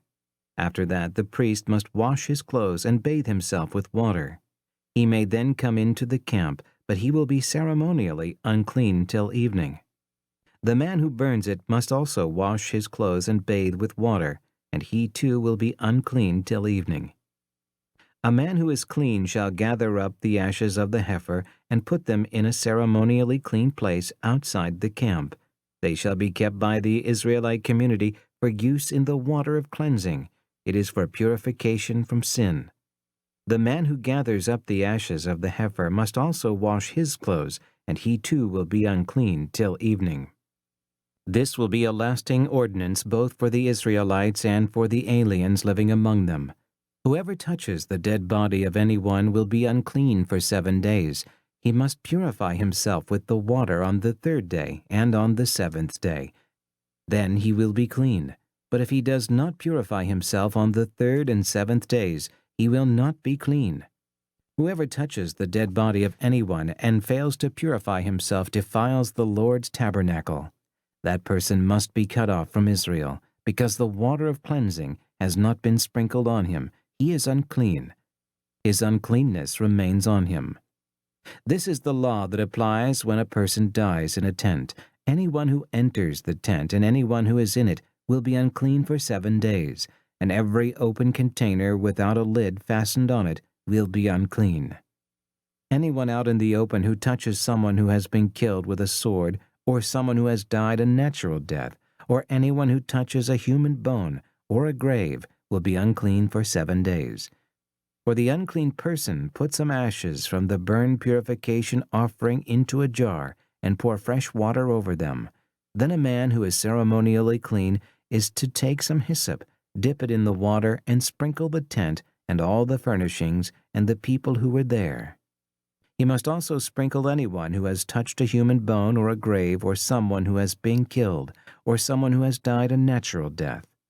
The man who is clean is to sprinkle the unclean person on the 3rd and 7th days, and on the 7th day he is to purify him. The person being cleansed must wash his clothes and bathe with water, and that evening he will be clean. But if a person who is unclean does not purify himself, he must be cut off from the community, because he has defiled the sanctuary of the Lord. The water of cleansing has not been sprinkled on him, and he is unclean. This is a lasting ordinance for them. The man who sprinkles the water of cleansing must also wash his clothes, and anyone who touches the water of cleansing will be unclean till evening. Anything that an unclean person touches becomes unclean, and anyone who touches it becomes unclean till evening.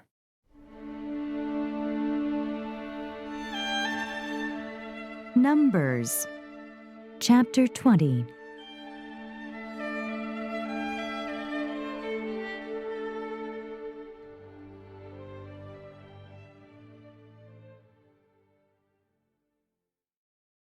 Water from the rock.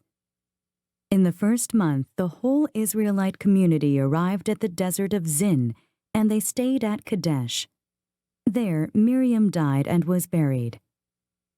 Now there was no water for the community, and the people gathered in opposition to Moses and Aaron. They quarreled with Moses and said, If only we had died when our brothers fell dead before the Lord. Why did you bring the Lord's community into this desert, that we and our livestock should die here? Why did you bring us up out of Egypt to this terrible place? It has no grain or figs, grapevines or pomegranates, and there is no water to drink. Moses and Aaron went from the assembly to the entrance to the tent of meeting and fell face down, and the glory of the Lord appeared to them. The Lord said to Moses, "Take the staff, and you and your brother Aaron gather the assembly together. Speak to that rock before their eyes, and it will pour out its water. You will bring water out of the rock for the community so they and their livestock can drink." So Moses took the staff from the Lord's presence, just as he commanded him. He and Aaron gathered the assembly together in front of the rock, and Moses said to them, "Listen, you rebels, must we bring you water out of this rock?" Then Moses raised his arm and struck the rock twice with his staff. Water gushed out, and the community and their livestock drank. But the Lord said to Moses and Aaron, "Because you did not trust in me enough to honor me as holy in the sight of the Israelites, you will not bring this community into the land I give them." These were the waters of Meribah, where the Israelites quarreled with the Lord, and where he showed himself holy among them. Edom denies Israel passage.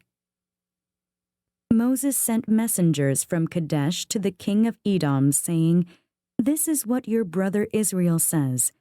You know about all the hardships that have come upon us. Our forefathers went down into Egypt, and we lived there many years.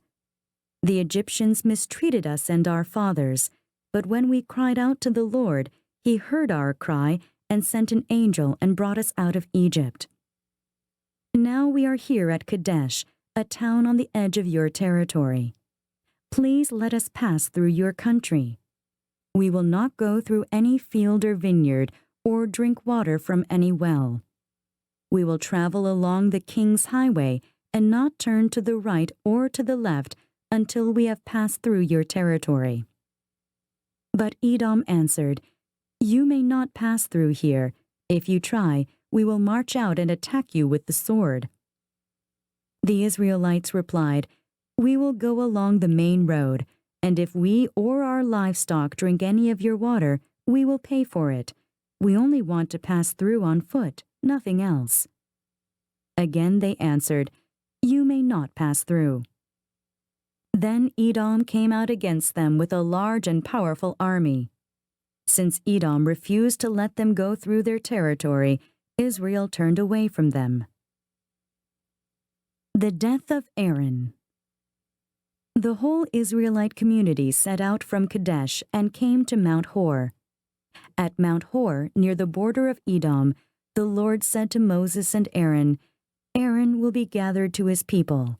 He will not enter the land I give the Israelites, because both of you rebelled against my command at the waters of Meribah. Get Aaron and his son Eleazar and take them up Mount Hor. Remove Aaron's garments and put them on his son Eleazar, for Aaron will be gathered to his people. He will die there." Moses did as the Lord commanded. They went up Mount Hor in the sight of the whole community. Moses removed Aaron's garments and put them on his son Eleazar. And Aaron died there on top of the mountain. Then Moses and Eleazar came down from the mountain, and when the whole community learned that Aaron had died, the entire house of Israel mourned for him 30 days.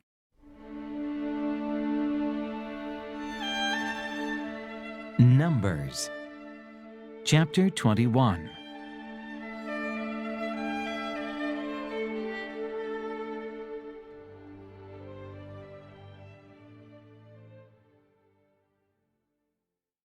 Arad destroyed. When the Canaanite king of Arad, who lived in the Negev, heard that Israel was coming along the road to Atharim, he attacked the Israelites and captured some of them. Then Israel made this vow to the Lord: "If you will deliver these people into our hands, we will totally destroy their cities.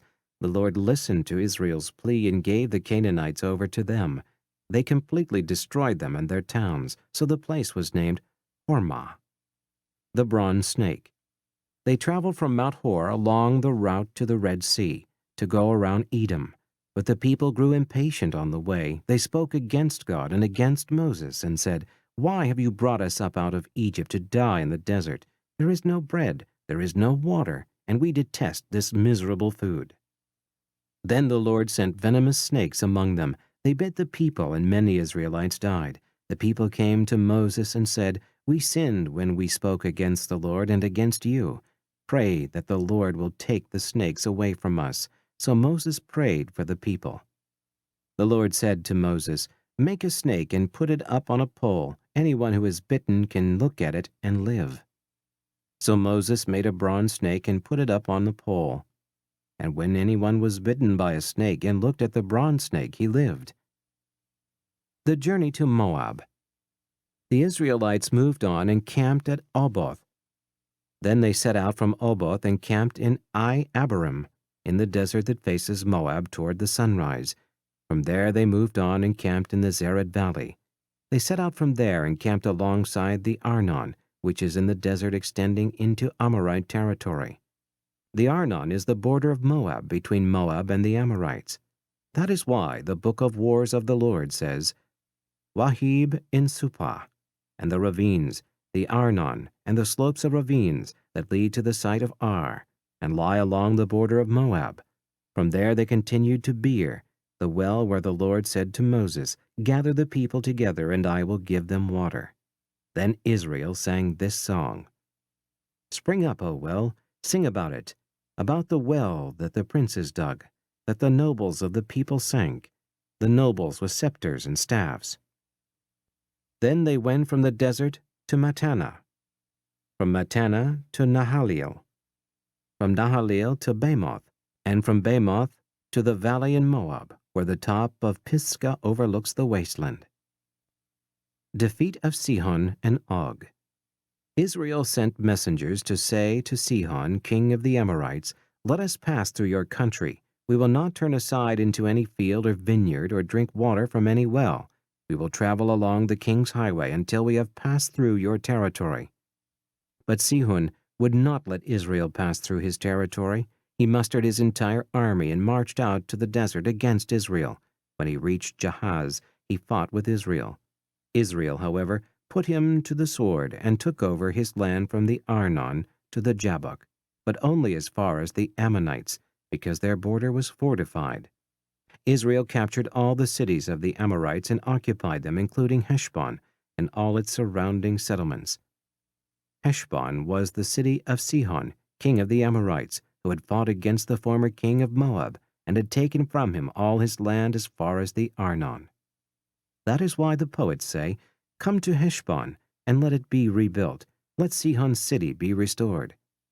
Fire went out from Heshbon, a blaze from the city of Sihon. It consumed Ar of Moab, the citizens of Arnon's heights. Woe to you, O Moab! You are destroyed, O people of Chemosh. He has given up his sons as fugitives and daughters as captives to Sihon king of the Amorites. But we have overthrown them. Heshbon is destroyed all the way to Dibon. We have demolished them as far as Nophah, which extends to Medeba.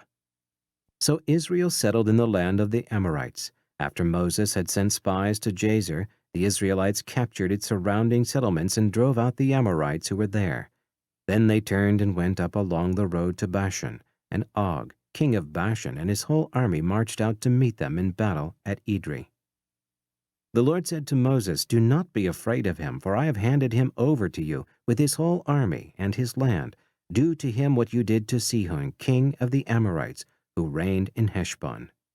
So they struck him down, together with his sons and his whole army, leaving them no survivors, and they took possession of his land.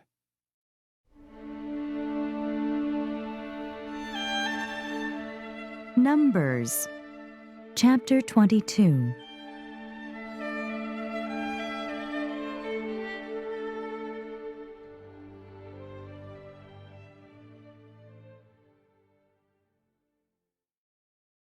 Balak summons Balaam.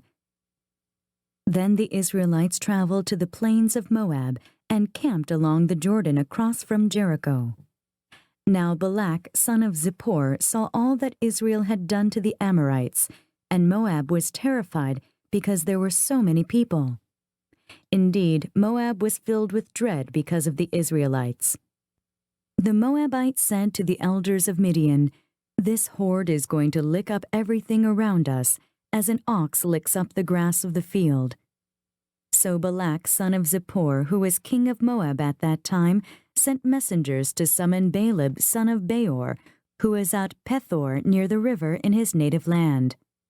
Balak said, "A people has come out of Egypt. They cover the face of the land and have settled next to me. Now come and put a curse on these people, because they are too powerful for me. Perhaps then I will be able to defeat them and drive them out of the country. For I know that those you bless are blessed, and those you curse are cursed."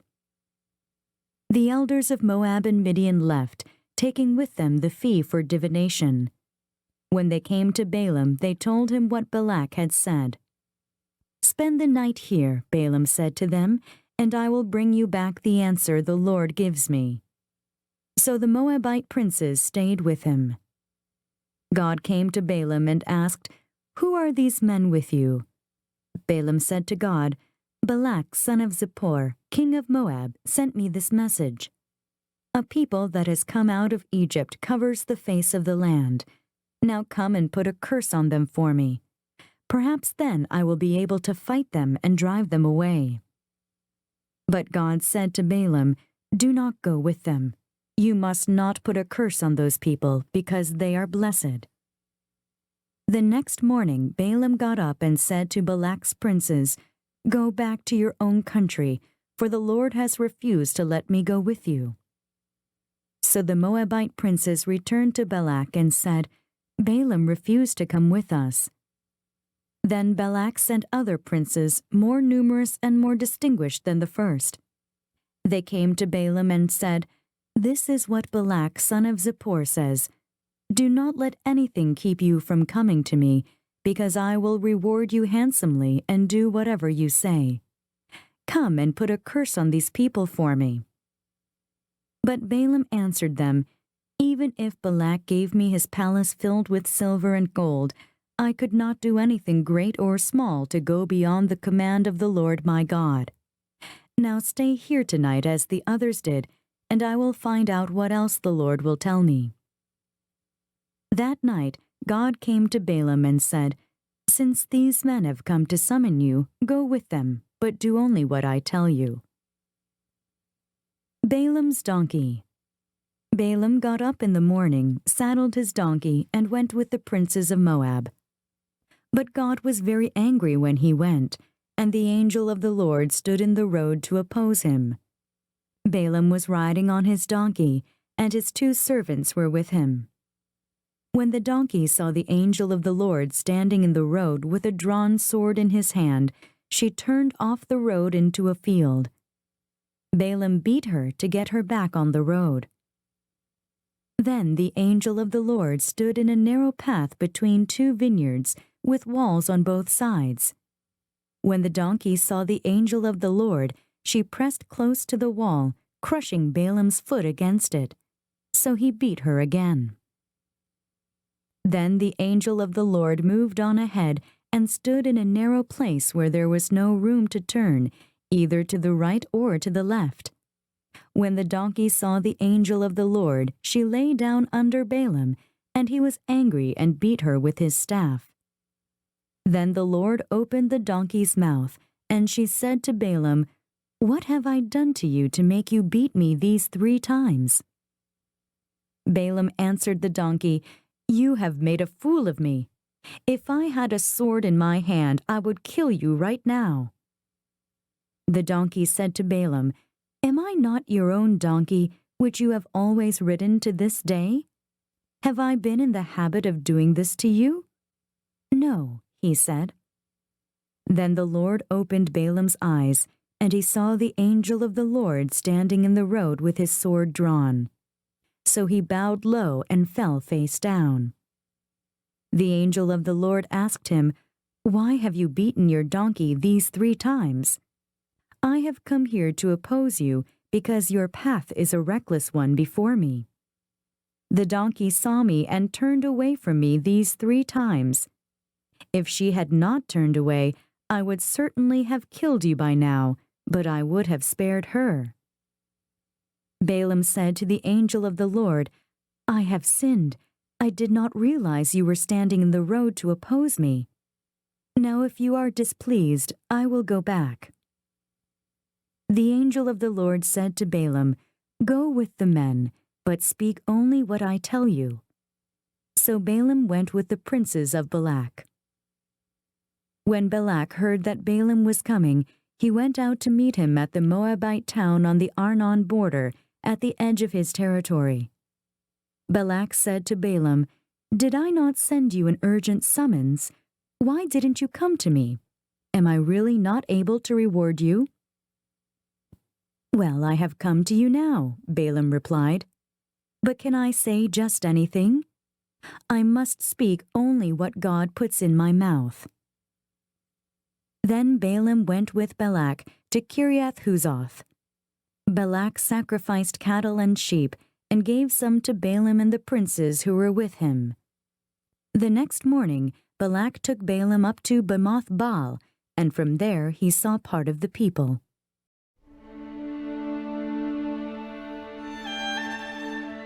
Numbers chapter 23.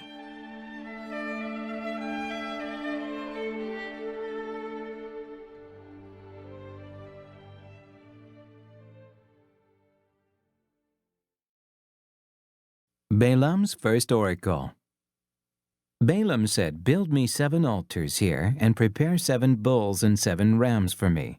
Balak did as Balaam said, and the 2 of them offered a bull and a ram on each altar. Then Balaam said to Balak, "Stay here beside your offering while I go aside. Perhaps the Lord will come to meet with me. Whatever he reveals to me, I will tell you." Then he went off to a barren height. God met with him, and Balaam said, "I have prepared 7 altars, and on each altar I have offered a bull and a ram." The Lord put a message in Balaam's mouth and said, "Go back to Balak and give him this message." So he went back to him and found him standing beside his offering with all the princes of Moab. Then Balaam uttered his oracle. "Balak brought me from Aram, the king of Moab, from the eastern mountains. 'Come,' he said, 'curse Jacob for me. Come, denounce Israel.' How can I curse those whom God has not cursed? How can I denounce those whom the Lord has not denounced? From the rocky peaks I see them, from the heights I view them. I see a people who live apart and do not consider themselves one of the nations. Who can count the dust of Jacob or number the 4th part of Israel?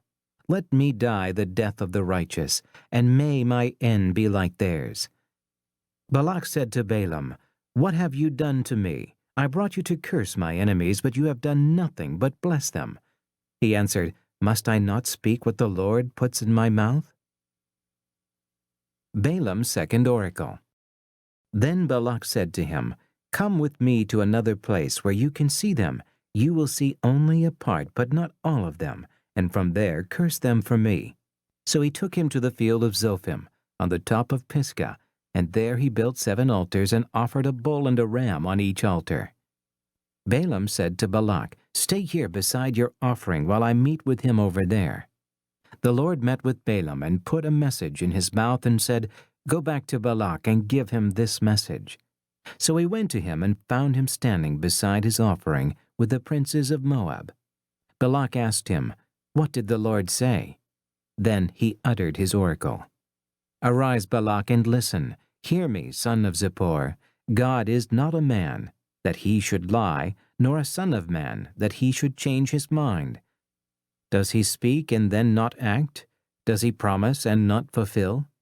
I have received a command to bless. He has blessed, and I cannot change it.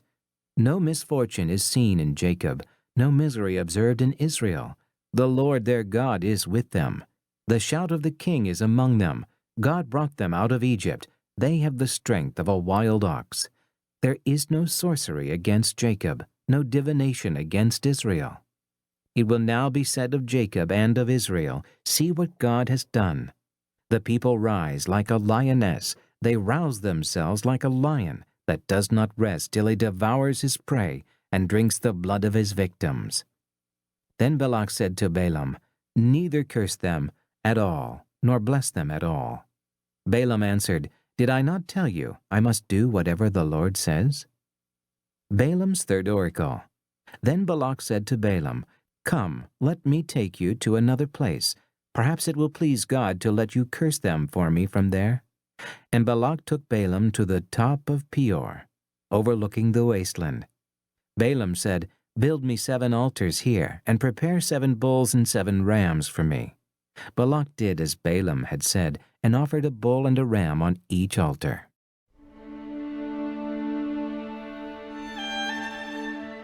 Numbers, chapter 24.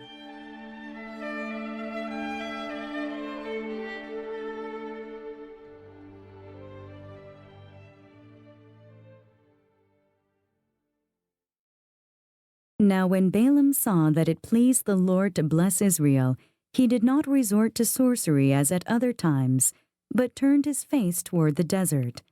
When Balaam looked out and saw Israel encamped tribe by tribe, the Spirit of God came upon him, and he uttered his oracle.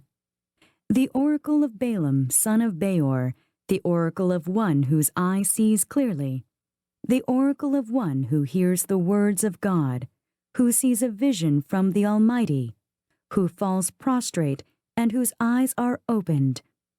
How beautiful are your tents, O Jacob, your dwelling places, O Israel.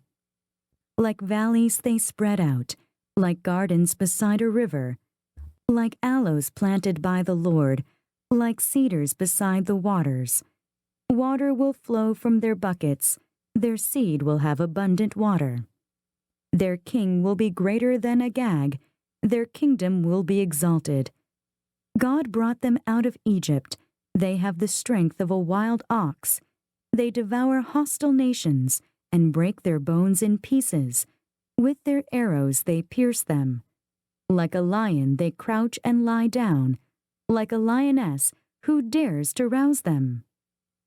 May those who bless you be blessed, and those who curse you be cursed. Then Balak's anger burned against Balaam. He struck his hands together and said to him, I summoned you to curse my enemies, but you have blessed them these 3 times. Now leave at once and go home. I said I would reward you handsomely, but the Lord has kept you from being rewarded. Balaam answered Balak, Did I not tell the messengers you sent me, even if Balak gave me his palace filled with silver and gold, I could not do anything of my own accord, good or bad, to go beyond the command of the Lord, and I must say only what the Lord says. Now I am going back to my people, but come, let me warn you of what this people will do to your people in days to come. Balaam's 4th oracle. Then he uttered his oracle. The oracle of Balaam, son of Beor, the oracle of one whose eye sees clearly, the oracle of one who hears the words of God, who has knowledge from the Most High, who sees a vision from the Almighty, who falls prostrate and whose eyes are opened. I see him, but not now. I behold him, but not near. A star will come out of Jacob, a scepter will rise out of Israel. He will crush the foreheads of Moab, the skulls of all the sons of Sheth. Edom will be conquered. Seir, his enemy, will be conquered, but Israel will grow strong. A ruler will come out of Jacob and destroy the survivors of the city. Balaam's final oracles. Then Balaam saw Amalek and uttered his oracle. Amalek was first among the nations, but he will come to ruin at last. Then he saw the Kenites and uttered his oracle. Your dwelling place is secure, your nest is set in a rock, yet you Kenites will be destroyed when Ashur takes you captive. Then he uttered his oracle. Ah, who can live when God does this? Ships will come from the shores of Kittim. They will subdue Asher and Eber, but they too will come to ruin. Then Balaam got up and returned home, and Balak went his own way.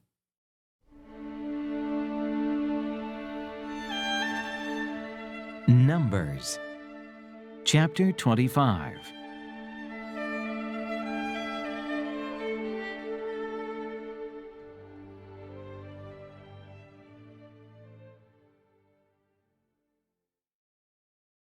Moab seduces Israel. While Israel was staying in Shittim, the men began to indulge in sexual immorality with Moabite women, who invited them to the sacrifices to their gods. The people ate and bowed down before these gods, so Israel joined in worshiping the Baal of Peor. And the Lord's anger burned against them. The Lord said to Moses, "Take all the leaders of these people, kill them, and expose them in broad daylight before the Lord, so that the Lord's fierce anger may turn away from Israel." So Moses said to Israel's judges, "Each of you must put to death those of your men who have joined in worshiping the Baal of Peor." Then an Israelite man brought to his family a Midianite woman right before the eyes of Moses and the whole assembly of Israel, while they were weeping at the entrance to the tent of meeting. When Phinehas, son of Eleazar, the son of Aaron, the priest, saw this, he left the assembly, took a spear in his hand, and followed the Israelite into the tent. He drove the spear through both of them, through the Israelite and into the woman's body. Then the plague against the Israelites was stopped, but those who died in the plague numbered 24,000. The Lord said to Moses, "Phinehas, son of Eleazar, the son of Aaron, the priest, has turned my anger away from the Israelites, for he was as zealous as I am for my honor among them, so that in my zeal I did not put an end to them. Therefore, tell him I am making my covenant of peace with him. He and his descendants will have a covenant of a lasting priesthood because he was zealous for the honor of his God and made atonement for the Israelites." The name of the Israelite who was killed with the Midianite woman was Zimri, son of Salu, the leader of a Simeonite family. And the name of the Midianite woman who was put to death was Cosbi, daughter of Zur, a tribal chief of a Midianite family. The Lord said to Moses, "Treat the Midianites as enemies and kill them, because they treated you as enemies when they deceived you in the affair of Peor, and their sister Cosbi, the daughter of a Midianite leader, the woman who was killed when the plague came as a result of Peor."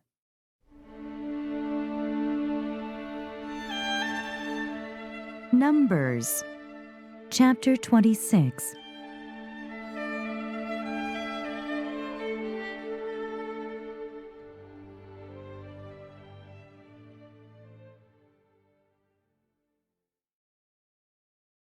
The second census.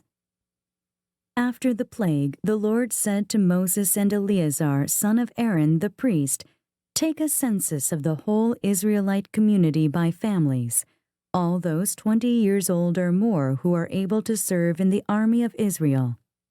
So on the plains of Moab, by the Jordan across from Jericho, Moses and Eleazar the priest spoke with them and said, "Take a census of the men 20 years old or more, as the Lord commanded Moses." These were the Israelites who came out of Egypt. The descendants of Reuben, the firstborn son of Israel, were, through Hanok, the Hanokite clan, through Palu, the Paluite clan, through Hezron, the Hezronite clan, through Carmi, the Carmite clan. These were the clans of Reuben. Those numbered were 43,730. The son of Palu was Eliab, and the sons of Eliab were Nemuel, Dathan, and Abhiram.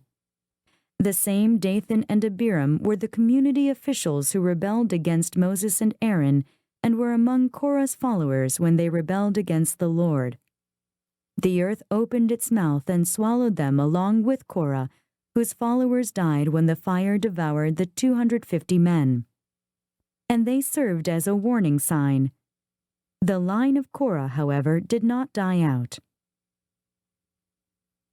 The descendants of Simeon by their clans were, through Nemuel, the Nemuelite clan, through Jamin, the Jaminite clan, through Jachin, the Jachinite clan, through Zerah, the Zerahite clan, through Shaul, the Shaulite clan. These were the clans of Simeon. There were 22,200 men.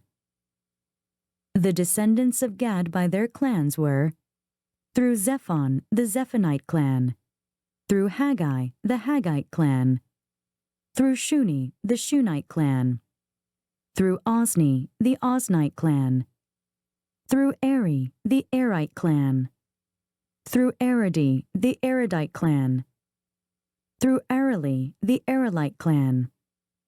These were the clans of Gad. Those numbered were 40,500. And Onan were sons of Judah, but they died in Canaan. The descendants of Judah by their clans were, through Shelah, the Shelonite clan, through Perez, the Perezite clan, through Zerah, the Zerahite clan. The descendants of Perez were, through Hezron, the Hezronite clan, through Hamel, the Hamelite clan. These were the clans of Judah. Those numbered were 76,500. The descendants of Issachar by their clans were, through Tola, the Tolaite clan, through Puah, the Puite clan, through Jashub, the Jashubite clan, through Shimron, the Shimronite clan. These were the clans of Issachar. Those numbered were 64,300.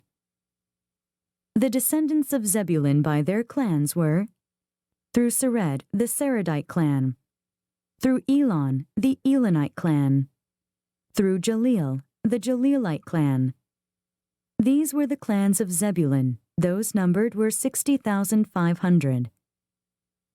The descendants of Joseph by their clans through Manasseh and Ephraim were, the descendants of Manasseh through Machir, the Machirite clan. Machir was the father of Gilead. Through Gilead, the Gileadite clan. These were the descendants of Gilead. Through Izer, the Izerite clan. Through Helek, the Helekite clan. Through Asriel, the Asrielite clan. Through Shechem, the Shechemite clan. Through Shemida, the Shemidite clan. Through Hepher, the Hepherite clan. Zelophehad, son of Hepher, had no sons. He had only daughters, whose names were Mahlah, Noah, Hoglah, Milcah, and Tirzah. These were the clans of Manasseh. Those numbered were 52,700. These were the descendants of Ephraim by their clans. Through Shuthelah, the Shuthelahite clan. Through Becher, the Becherite clan. Through Tahan, the Tahanite clan. These were the descendants of Shuthelah. Through Eran, the Eranite clan.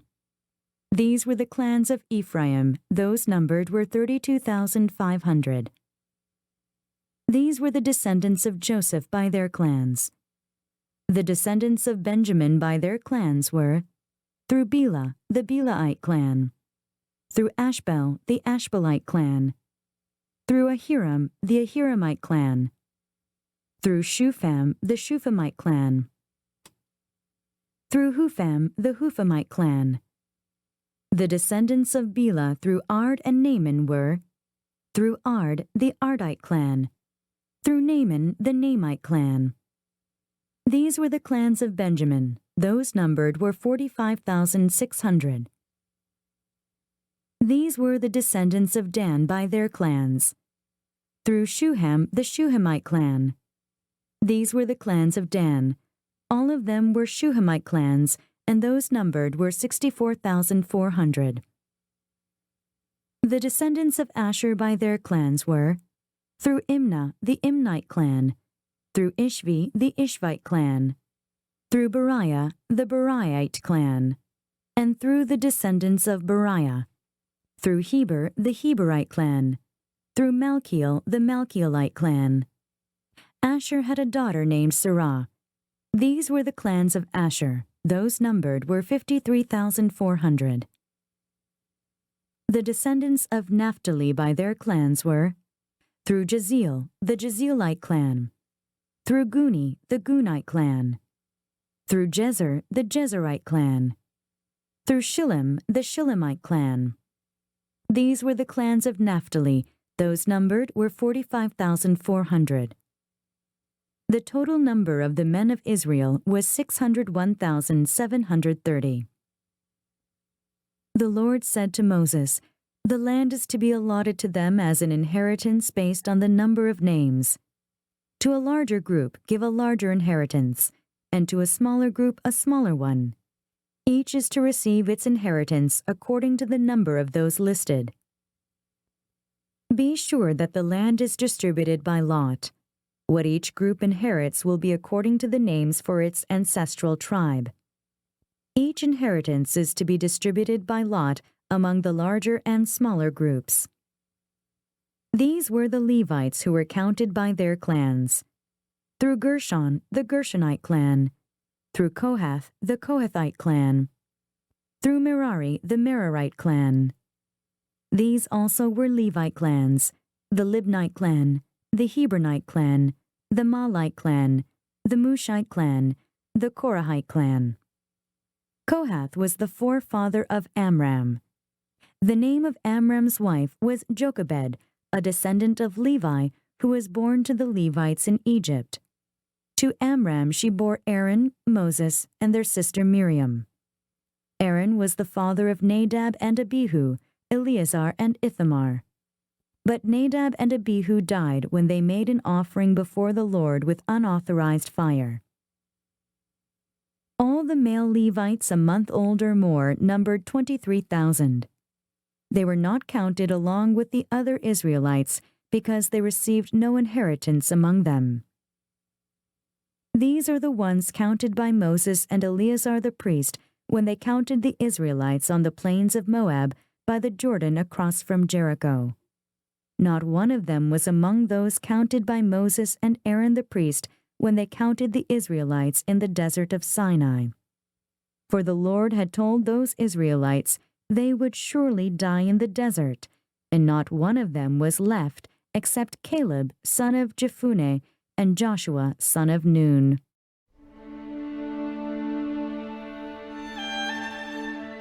Numbers Chapter 27.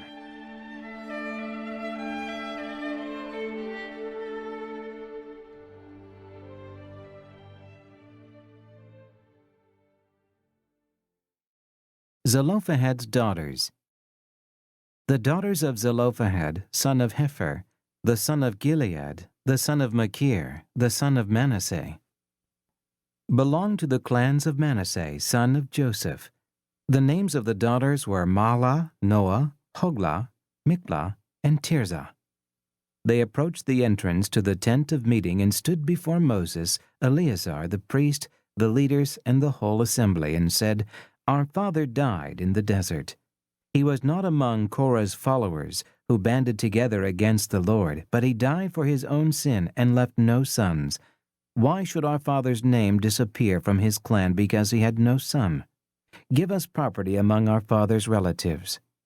So Moses brought their case before the Lord, and the Lord said to him, "What Zelophehad's daughters are saying is right. You must certainly give them property as an inheritance among their father's relatives, and turn their father's inheritance over to them. Say to the Israelites, if a man dies and leaves no son, turn his inheritance over to his daughter. If he has no daughter, give his inheritance to his brothers. If he has no brothers, give his inheritance to his father's brothers. If his father had no brothers, give his inheritance to the nearest relative in his clan, that he may possess it. This is to be a legal requirement for the Israelites, as the Lord commanded Moses." Joshua to succeed Moses. Then the Lord said to Moses, "Go up this mountain in the Abhiram range, and see the land I have given the Israelites. After you have seen it, you too will be gathered to your people as your brother Aaron was. For when the community rebelled at the waters in the desert of Zin, both of you disobeyed my command to honor me as holy before their eyes. These were the waters of Meribah Kadesh in the desert of Zin. Moses said to the Lord, May the Lord, the God of the spirits of all mankind, appoint a man over this community to go out and come in before them, one who will lead them out and bring them in, so the Lord's people will not be like sheep without a shepherd. So the Lord said to Moses, Take Joshua, son of Nun, a man in whom is the Spirit, and lay your hand on him. Have him stand before Eleazar the priest and the entire assembly, and commission him in their presence. Give him some of your authority, so the whole Israelite community will obey him. He is to stand before Eleazar the priest, who will obtain decisions for him by inquiring of the Urim before the Lord. At his command, he and the entire community of the Israelites will go out, and at his command they will come in. Moses did as the Lord commanded him. He took Joshua and had him stand before Eleazar the priest and the whole assembly. Then he laid his hands on him and commissioned him, as the Lord instructed through Moses.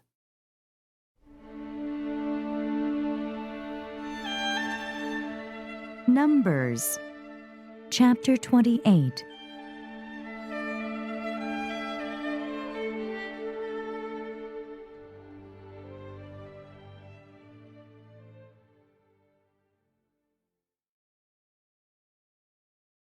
Daily offerings. The Lord said to Moses, Give this command to the Israelites and say to them, See that you present to me at the appointed time the food for my offerings made by fire as an aroma pleasing to me. Say to them, This is the offering made by fire that you are to present to the Lord. 2 lambs a year old without defect, as a regular burnt offering each day. Prepare 1 lamb in the morning and the other at twilight, together with a grain offering of 1/10 of an ephah of fine flour mixed with 1/4 of a hin of oil from pressed olives. This is the regular burnt offering instituted at Mount Sinai as a pleasing aroma, an offering made to the Lord by fire. The accompanying drink offering is to be 1/4 of a hin of fermented drink with each lamb. Pour out the drink offering to the Lord at the sanctuary. Prepare the 2nd lamb at twilight, along with the same kind of grain offering and drink offering that you prepare in the morning.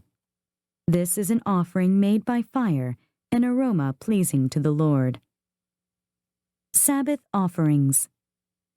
On the Sabbath day, make an offering of 2 lambs a year old without defect, together with its drink offering and a grain offering of 2/10 of an ephah of fine flour mixed with oil.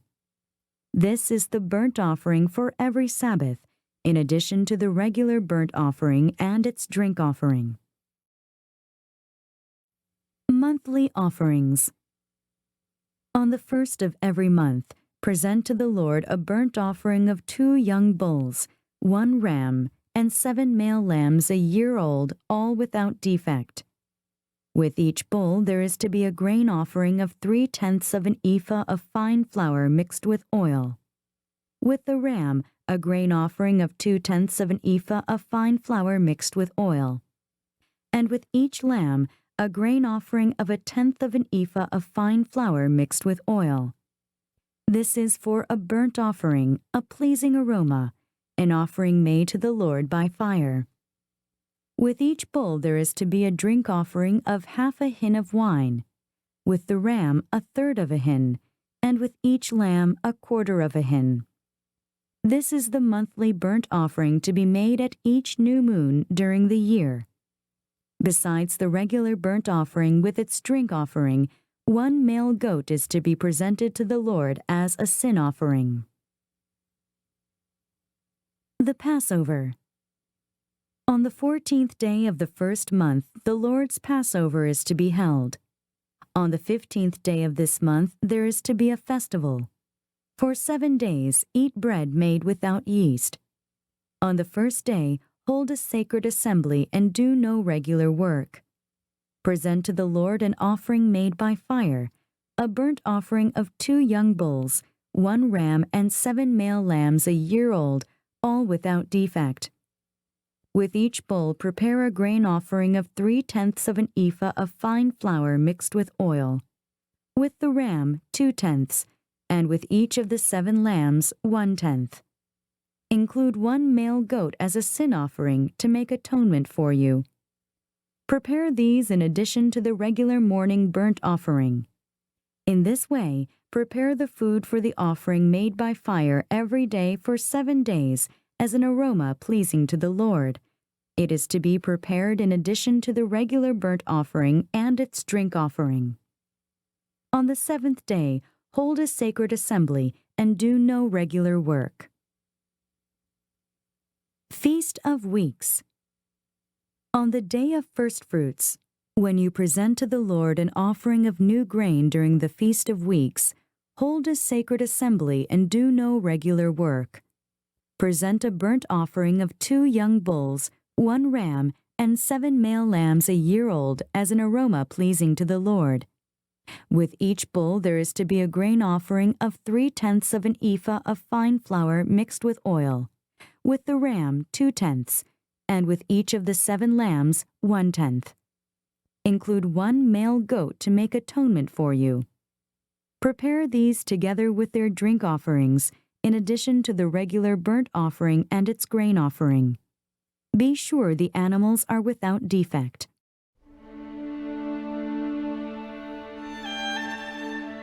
Numbers Chapter 29.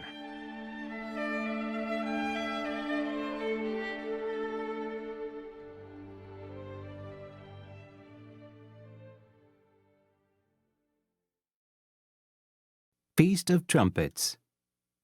On the first day of the 7th month hold a sacred assembly, and do no regular work. It is a day for you to sound the trumpets. As an aroma pleasing to the Lord, prepare a burnt offering of 1 young bull, 1 ram, and 7 male lambs a year old, all without defect. With the bull prepare a grain offering of 3/10 of an ephah of fine flour mixed with oil. With the ram 2/10, and with each of the 7 lambs 1/10. Include 1 male goat as a sin offering to make atonement for you. These are in addition to the monthly and daily burnt offerings with their grain offerings and drink offerings as specified. They are offerings made to the Lord by fire, a pleasing aroma. Day of Atonement. On the 10th day of this 7th month, hold a sacred assembly. You must deny yourselves and do no work. Present as an aroma pleasing to the Lord a burnt offering of 1 young bull, 1 ram, and 7 male lambs a year old, all without defect. With the bull prepare a grain offering of 3/10 of an ephah of fine flour mixed with oil. With the ram 2/10, and with each of the 7 lambs 1/10. Include 1 male goat as a sin offering, in addition to the sin offering for atonement and the regular burnt offering with its grain offering and their drink offerings. Feast of Tabernacles. On the 15th day of the 7th month hold a sacred assembly and do no regular work. Celebrate a festival to the Lord for 7 days. Present an offering made by fire as an aroma pleasing to the Lord, a burnt offering of 13 young bulls, 2 rams, and 14 male lambs, a year old, all without defect. With each of the 13 bulls prepare a grain offering of 3/10 of an ephah of fine flour mixed with oil, with each of the 2 rams 2/10, and with each of the 14 lambs 1/10. Include 1 male goat as a sin offering in addition to the regular burnt offering with its grain offering and drink offering. On the 2nd day prepare 12 young bulls, 2 rams, and 14 male lambs a year old, all without defect. With the bulls, rams, and lambs prepare their grain offerings and drink offerings according to the number specified. Include 1 male goat as a sin offering, in addition to the regular burnt offering with its grain offering and their drink offerings. On the 3rd day prepare 11 bulls, 2 rams, and 14 male lambs, a year old, all without defect. With the bulls, rams, and lambs prepare their grain offerings and drink offerings according to the number specified. Include 1 male goat as a sin offering, in addition to the regular burnt offering with its grain offering and drink offering. On the 4th day prepare 10 bulls, 2 rams, and 14 male lambs, a year old, all without defect. With the bulls, rams, and lambs prepare their grain offerings and drink offerings according to the number specified. Include 1 male goat as a sin offering, in addition to the regular burnt offering with its grain offering and drink offering. On the 5th day prepare 9 bulls, 2 rams, and 14 male lambs a year old, all without defect. With the bulls, rams, and lambs prepare their grain offerings and drink offerings according to the number specified. Include 1 male goat as a sin offering, in addition to the regular burnt offering with its grain offering and drink offering. On the 6th day prepare 8 bulls, 2 rams, and 14 male lambs a year old, all without defect. With the bulls, rams, and lambs prepare their grain offerings and drink offerings according to the number specified. Include 1 male goat as a sin offering, in addition to the regular burnt offering with its grain offering and drink offering. On the 7th day prepare 7 bulls, 2 rams, and 14 male lambs a year old, all without defect. With the bulls, rams, and lambs prepare their grain offerings and drink offerings according to the number specified. Include 1 male goat as a sin offering, in addition to the regular burnt offering with its grain offering and drink offering. On the 8th day hold an assembly and do no regular work. Present an offering made by fire as an aroma pleasing to the Lord, a burnt offering of 1 bull, 1 ram, and 7 male lambs a year old, all without defect. With the bull, the ram, and the lambs prepare their grain offerings and drink offerings according to the number specified. Include 1 male goat as a sin offering, in addition to the regular burnt offering with its grain offering and drink offering. In addition to what you vow and your freewill offerings, prepare these for the Lord at your appointed feasts, your burnt offerings, grain offerings, drink offerings, and fellowship offerings. Moses told the Israelites all that the Lord commanded him.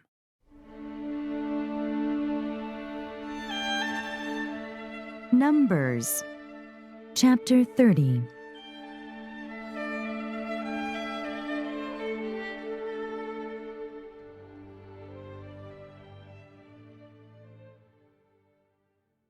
Vows.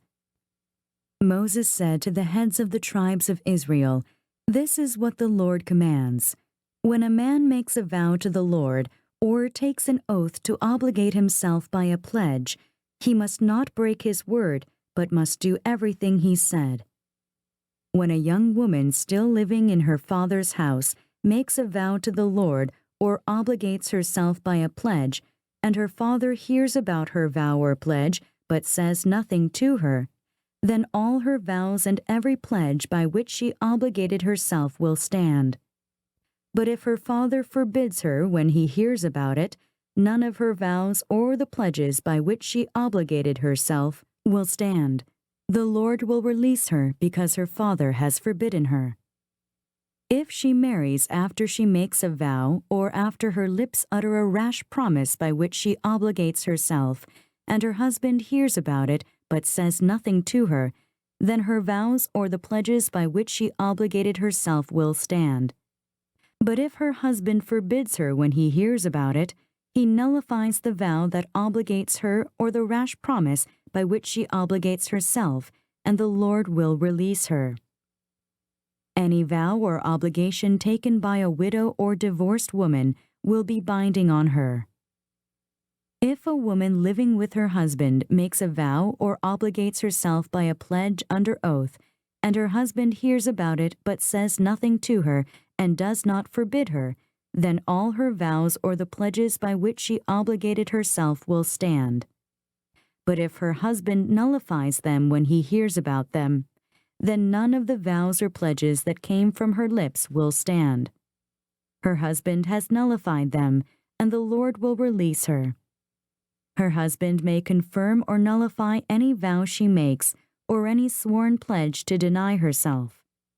But if her husband says nothing to her about it from day to day, then he confirms all her vows or the pledges binding on her. He confirms them by saying nothing to her when he hears about them. If, however, he nullifies them some time after he hears about them, then he is responsible for her guilt. These are the regulations the Lord gave Moses concerning relationships between a man and his wife, and between a father and his young daughter still living in his house.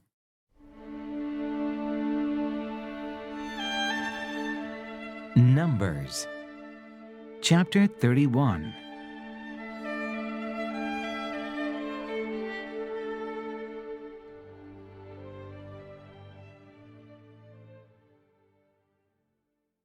Vengeance on the Midianites. Chapter 31. The Lord said to Moses, "Take vengeance on the Midianites for the Israelites. After that you will be gathered to your people." So Moses said to the people, "Arm some of your men to go to war against the Midianites and carry out the Lord's vengeance on them. Send into battle 1,000 men from each of the tribes of Israel."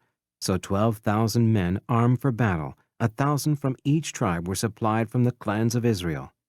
Moses sent them into battle, 1,000 from each tribe, along with Phinehas, son of Eleazar, the priest, who took with him articles from the sanctuary and the trumpets for signaling. They fought against Midian, as the Lord commanded Moses, and killed every man. Among their victims were Evi, Rechem, Zur, Hur, and Reba, the 5 kings of Midian. They also killed Balaam, son of Beor, with the sword. The Israelites captured the Midianite women and children and took all the Midianite herds, flocks, and goods as plunder. They burned all the towns where the Midianites had settled, as well as all their camps. They took all the plunder and spoils, including the people and animals, and brought the captives, spoils, and plunder to Moses and Eleazar, the priest, and the Israelite assembly at their camp on the plains of Moab by the Jordan across from Jericho. Moses, Eleazar the priest, and all the leaders of the community went to meet them outside the camp. Moses was angry with the officers of the army, the commanders of thousands and commanders of hundreds, who returned from the battle. "Have you allowed all the women to live?" he asked them. They were the ones who followed Balaam's advice and were the means of turning the Israelites away from the Lord in what happened in Peor, so that a plague struck the Lord's people. Now, kill all the boys and kill every woman who has slept with a man, but save for yourselves every girl who has never slept with a man. All of you who have killed anyone or touched anyone who was killed must stay outside the camp 7 days. On the 3rd and 7th days you must purify yourselves and your captives. Purify every garment as well as everything made of leather, goat hair, or wood." Then Eleazar the priest said to the soldiers who had gone into battle, "This is the requirements of the law that the Lord gave Moses.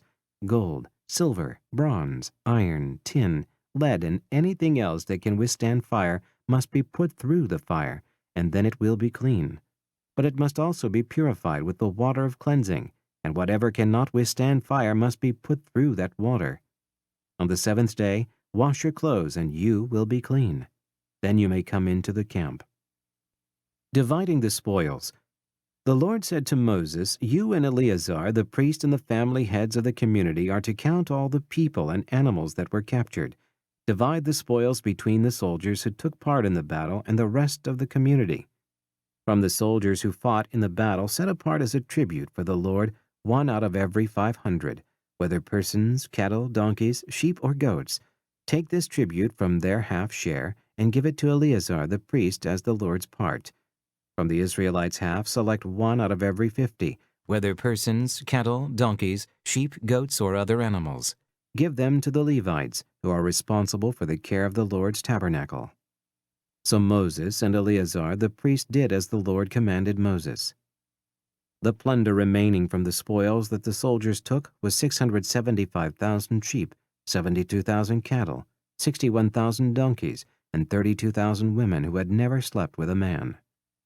The half share of those who fought in the battle was 337,500 sheep, of which the tribute for the Lord was 675.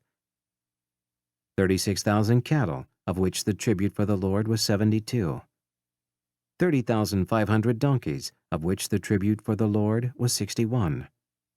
16,000 people, of which the tribute for the Lord was 32.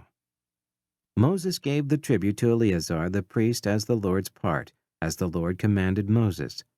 The half belonging to the Israelites, which Moses set apart from that of the fighting men, the community's half, was 337,500 sheep, 36,000 cattle, 30,500 donkeys, and 16,000 people.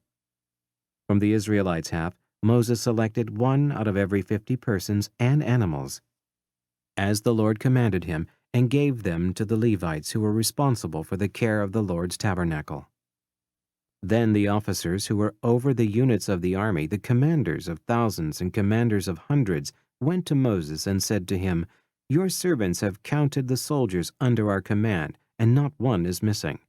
So we have brought as an offering to the Lord the gold articles each of us acquired, armlets, bracelets, signet rings, earrings, and necklaces, to make atonement for ourselves before the Lord." Moses and Eleazar the priest accepted from them the gold, all the crafted articles, all the gold from the commanders of thousands and commanders of hundreds that Moses and Eleazar presented as a gift to the Lord, weighed 16,750 shekels. Each soldier had taken plunder for himself. Moses and Eleazar the priest accepted the gold from the commanders of thousands and commanders of hundreds, and brought it into the tent of meeting as a memorial for the Israelites before the Lord.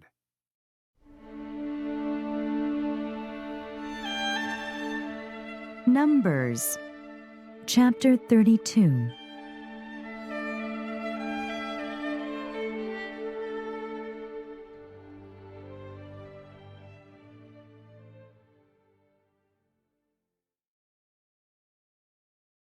The Transjordan tribes.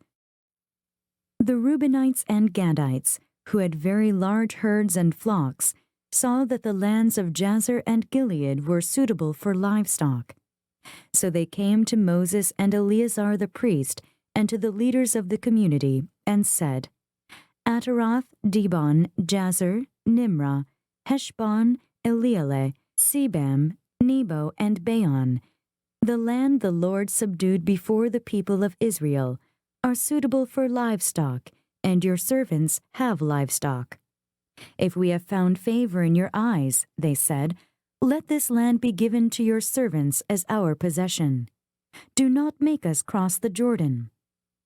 Moses said to the Gadites and Reubenites, "Shall your countrymen go to war while you sit here? Why do you discourage the Israelites from going over into the land the Lord has given them? This is what your fathers did when I sent them from Kadesh Barnea to look over the land.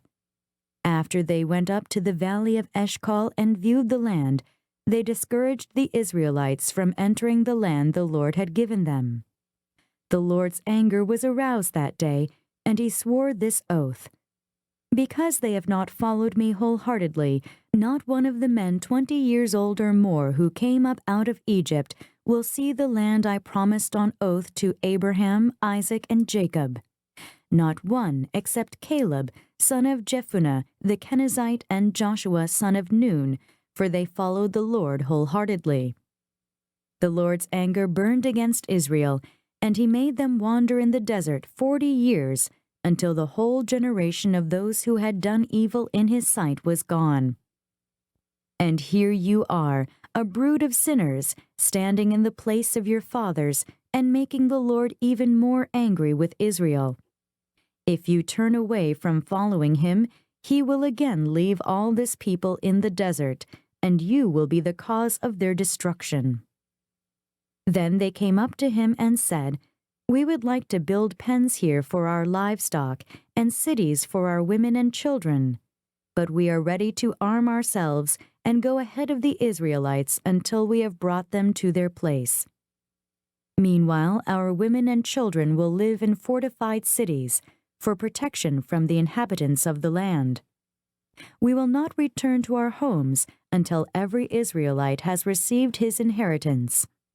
We will not receive any inheritance with them on the other side of the Jordan, because our inheritance has come to us on the east side of the Jordan." Then Moses said to them, "If you will do this, if you will arm yourselves before the Lord for battle, and if all of you will go armed over the Jordan before the Lord until he has driven his enemies out before him, then when the land is subdued before the Lord, you may return and be free from your obligation to the Lord and to Israel. and this land will be your possession before the Lord. But if you fail to do this, you will be sinning against the Lord, and you may be sure that your sin will find you out. Build cities for your women and children, and pens for your flocks, but do what you have promised." The Gadites and Reubenites said to Moses, "We, your servants, will do as our Lord commands. Our children and wives, our flocks and herds, will remain here in the cities of Gilead. But your servants, every man armed for battle, will cross over to fight before the Lord, just as our Lord says." Then Moses gave orders about them to Eleazar the priest and Joshua son of Nun, and to the family heads of the Israelite tribes. He said to them, "If the Gadites and Reubenites, every man armed for battle, cross over the Jordan with you before the Lord, then when the land is subdued before you, give them the land of Gilead as their possession. But if they do not cross over with you armed, they must accept their possession with you in Canaan."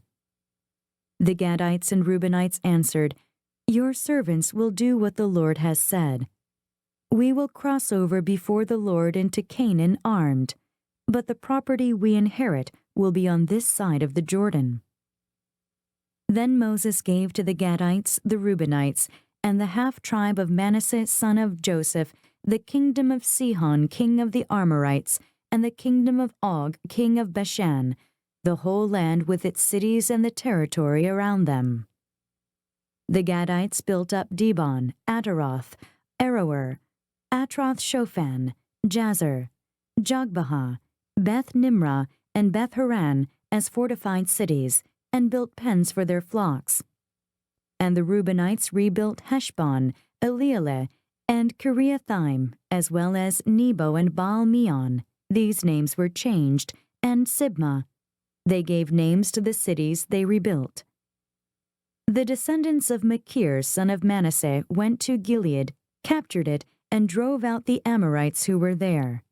So Moses gave Gilead to the Machirites, the descendants of Manasseh, and they settled there. Jair, a descendant of Manasseh, captured their settlements and called them Havoth-Jair. And Nobah captured Kenath and its surrounding settlements, and called it Nobah after himself.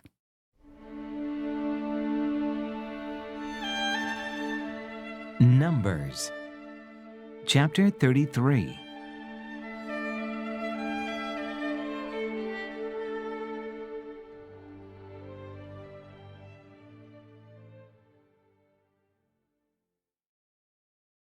Stages in Israel's journey.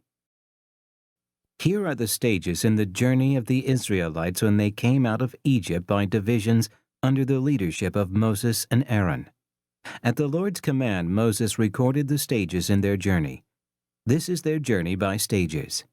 The Israelites set out from Ramses on the 15th day of the first month, the day after the Passover. They marched out boldly in full view of all the Egyptians who were burying all their firstborn, whom the Lord had struck down among them, for the Lord had brought judgment on their gods. The Israelites left Ramses and camped at Succoth. They left Succoth and camped at Etham, on the edge of the desert. They left Etham, turned back to Pi-hahiroth, to the east of Baal-Zephon, and camped near Migdol. They left Pi-hahiroth and passed through the sea into the desert, and when they had traveled for 3 days, in the desert of Etham, they camped at Marah. They left Marah and went to Elim, where there were 12 springs and 70 palm trees, and they camped there. They left Elim and camped by the Red Sea. They left the Red Sea and camped in the desert of Sin. They left the desert of Sin and camped at Dophkah. They left Dophkah and camped at Alush. They left Alush and camped at Rephidim, where there was no water for the people to drink. They left Rephidim and camped in the desert of Sinai. They left the desert of Sinai and camped at Kibroth-Hattaavah. They left Kibroth-Hattaavah and camped at Hazeroth. They left Hazeroth and camped at Rithmah. They left Rithmah and camped at Rimmon-Perez. They left Rimmon-Perez and camped at Libnah. They left Libnah and camped at Rissah. They left Rissah and camped at Kehelathah. They left Kehelathah and camped at Mount Sheper. They left Mount Sheper and camped at Haradah. They left Haradah and camped at Mekheloth. They left Mekheloth and camped at Tahath. They left Tahath and camped at Terah. They left Terah and camped at Mithkah. They left Mithkah and camped at Hashmonah. They left Hashmonah and camped at Moseroth. They left Moseroth and camped at Ben-Jaakan. They left Ben-Jaakan and camped at Hor-Haggidgad. They left Hor-Haggidgad and camped at Jotbathah. They left Jotbathah and camped at Abronah. They left Abronah and camped at Ezon-Geber. They left Ezon-Geber and camped at Kadesh in the desert of Zin. They left Kadesh and camped at Mount Hor on the border of Edom. At the Lord's command, Aaron the priest went up Mount Hor, where he died on the first day of the 5th month of the 40th year after the Israelites came out of Egypt. Aaron was 123 years old when he died on Mount Hor. The Canaanite king of Arad, who lived in the Negev of Canaan, heard that the Israelites were coming. They left Mount Hor and camped at Zalmunna. They left Zalmunna and camped at Punon. They left Punon and camped at Oboth. They left Oboth and camped at Abarim, on the border of Moab. They left Eyam and camped at Dibon-Gad. They left Dibon-Gad and camped at Almon-Diblathaim. They left Almon-Diblathaim and camped in the mountains of Abarim, near Nebo. They left the mountains of Abarim and camped on the plains of Moab by the Jordan across from Jericho. There on the plains of Moab, they camped along the Jordan from Beth-Jeshimoth to Abel-Shittim. On the plains of Moab by the Jordan across from Jericho, the Lord said to Moses, "Speak to the Israelites and say to them, when you cross the Jordan into Canaan, drive out all the inhabitants of the land before you. Destroy all their carved images and their cast idols, and demolish all their high places. Take possession of the land and settle in it, for I have given you the land to possess. Distribute the land by lot according to your clans. To a larger group give a larger inheritance, and to a smaller group a smaller one. Whatever falls to them by lot will be theirs, distributed according to your ancestral tribes. But if you do not drive out the inhabitants of the land, those you allow to remain will become barbs in your eyes and thorns in your sides. They will give you trouble in the land where you will live. And then I will do to you what I plan to do to them."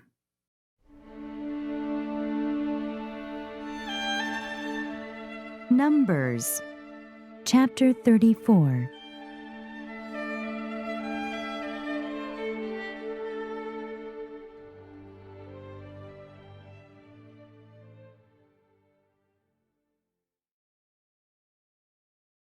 Boundaries of Canaan.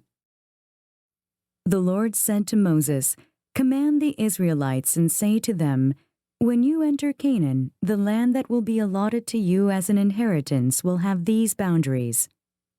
Your southern side will include some of the desert of Zin along the border of Edom. On the east, your southern boundary will start from the end of the Salt Sea, cross south of Scorpion Pass, continue on to Zin, and go south of Kadesh Barnea. Then it will go to Hazar Adar and over to Asmon, where it will turn, join the Wadi of Egypt, and end at the sea. Your western boundary will be the coast of the Great Sea. This will be your boundary on the west. For your northern boundary, run a line from the Great Sea to Mount Hor, and from Mount Hor to Lebo Hamath. Then the boundary will go to Zedad, continue to Ziphron, and end at Hazar Enan. This will be your boundary on the north. For your eastern boundary, run a line from Hazar Enan to Shephem. The boundary will go down from Shephem to Riblah on the east side of Ain, and continue along the slopes east of the Sea of Kinnereth. Then the boundary will go down along the Jordan and end at the Salt Sea. This will be your land, with its boundaries on every side. Moses commanded the Israelites, Assign this land by lot as an inheritance. The Lord has ordered that it be given to the 9.5 tribes, because the families of the tribe of Reuben, the tribe of Gad, and the half-tribe of Manasseh have received their inheritance. These 2.5 tribes have received their inheritance on the east side of the Jordan of Jericho, toward the sunrise. The Lord said to Moses, "These are the names of the men who are to assign the land for you as an inheritance: Eleazar the priest, and Joshua son of Nun. And appoint one leader from each tribe to help assign the land. These are their names: Caleb son of Jephunneh, from the tribe of Judah; Shemuel son of Ammihud, from the tribe of Simeon; Eladad son of Kislon, from the tribe of Benjamin; Buki son of Jogli, the leader from the tribe of Dan; Haniel son of Ephod, the leader from the tribe of Manasseh son of Joseph; Kemuel son of Shiftan, the leader from the tribe of Ephraim son of Joseph; Elizaphan son of Parnak, the leader from the tribe of Zebulun; Paltiel son of Azan, the leader from the tribe of Issachar; Ahihud son of Shalomi, the leader from the tribe of Asher; Pedahel son of Ammihud, the leader from the tribe of Naphtali. These are the men the Lord commanded to assign the inheritance to the Israelites in the land of Canaan.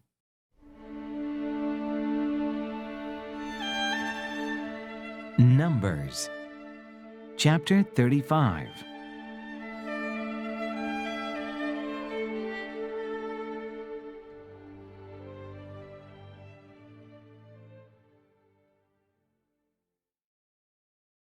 Towns for the Levites. On the plains of Moab, by the Jordan, across from Jericho, the Lord said to Moses, "Command the Israelites to give the Levites towns to live in from the inheritance the Israelites will possess, and give them pasture lands around the towns. Then they will have towns to live in, and pasture lands for their cattle, flocks, and all their other livestock. The pasture lands around the towns that you give the Levites will extend out 1,500 feet from the town wall. Outside the town measure 3,000 feet on the east side, 3,000 on the south side, 3,000 on the west, and 3,000 on the north, with the town in the center. They will have this area as pasture land for the towns." Cities of refuge. 6 of the towns you give the Levites will be cities of refuge, to which a person who has killed someone may flee. In addition, give them 42 other towns. In all, you must give the Levites 48 towns, together with their pasture lands. The towns you give the Levites from the land the Israelites possess are to be given in proportion to the inheritance of each tribe. Take many towns from a tribe that has many, but few from one that has few. Then the Lord said to Moses, "Speak to the Israelites and say to them, when you cross the Jordan into Canaan, select some towns to be your cities of refuge, to which a person who has killed someone accidentally may flee. They will be places of refuge from the avengers, so that a person accused of murder may not die before he stands trial before the assembly. These 6 towns you give will be your cities of refuge. Give 3 on this side of the Jordan and 3 in Canaan as cities of refuge. These 6 towns will be a place of refuge for Israelites, aliens, and any other people living among them, so that anyone who has killed another accidentally can flee there. If a man strikes someone with an iron object so that he dies, he is a murderer. The murderer shall be put to death. Or if anyone has a stone in his hand that could kill, and he strikes someone so that he dies, he is a murderer. The murderer shall be put to death. Or if anyone has a wooden object in his hand that could kill, and he hits someone so that he dies, he is a murderer. The murderer shall be put to death. The avenger of blood shall put the murderer to death. When he meets him, he shall put him to death. If anyone with malice aforethought shoves another or throws something at him intentionally so that he dies, or if in hostility he hits him with his fist so that he dies, that person shall be put to death. He is a murderer. The avenger of blood shall put the murderer to death when he meets him. But if without hostility someone suddenly shoves another or throws something at him unintentionally, or without seeing him drops a stone on him that could kill him and he dies, then since he was not his enemy, and he did not intend to harm him, the assembly must judge between him and the avenger of blood according to these regulations. The assembly must protect the one accused of murder from the avenger of blood and send him back to the city of refuge to which he fled. He must stay there until the death of the high priest who was anointed with the holy oil. But if the accused ever goes outside the limits of the city of refuge to which he has fled, and the avenger of blood finds him outside the city, the avenger of blood may kill the accused without being guilty of murder. The accused must stay in his city of refuge until the death of the high priest. Only after the death of the high priest may he return to his own property. These are to be legal requirements for you throughout the generations to come wherever you live. Anyone who kills a person is to be put to death as a murderer only on the testimony of witnesses, but no one is to be put to death on the testimony of only one witness. Do not accept a ransom for the life of a murderer who deserves to die. He must surely be put to death. Do not accept a ransom for anyone who has fled to a city of refuge, and so allow him to go back and live on his own land before the death of the high priest. Do not pollute the land where you are. Bloodshed pollutes the land, and atonement cannot be made for the land on which blood has been shed, except by the blood of the one who shed it. Do not defile the land where you live, and where I dwell, for I, the Lord, dwell among the Israelites.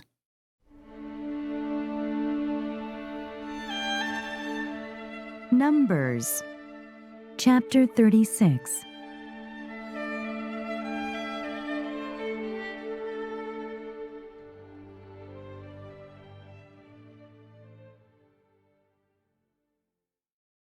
Inheritance of Zelophehad's daughters, chapter 36.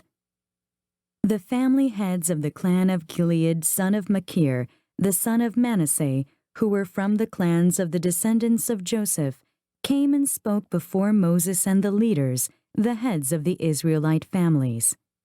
They said, "When the Lord commanded my Lord to give the land as an inheritance to the Israelites by lot, He ordered you to give the inheritance of our brother Zelophehad to his daughters. Now suppose they marry men from other Israelite tribes. Then their inheritance will be taken from our ancestral inheritance and added to that of the tribe they marry into. And so part of the inheritance allotted to us will be taken away. When the year of Jubilee for the Israelites comes, their inheritance will be added to that of the tribe into which they marry, and their property will be taken from the tribal inheritance of our forefathers." Then at the Lord's command, Moses gave this order to the Israelites. What the tribe of the descendants of Joseph is saying is right. This is what the Lord commands for Zelophehad's daughters. They may marry anyone they please, as long as they marry within the tribal clan of their father.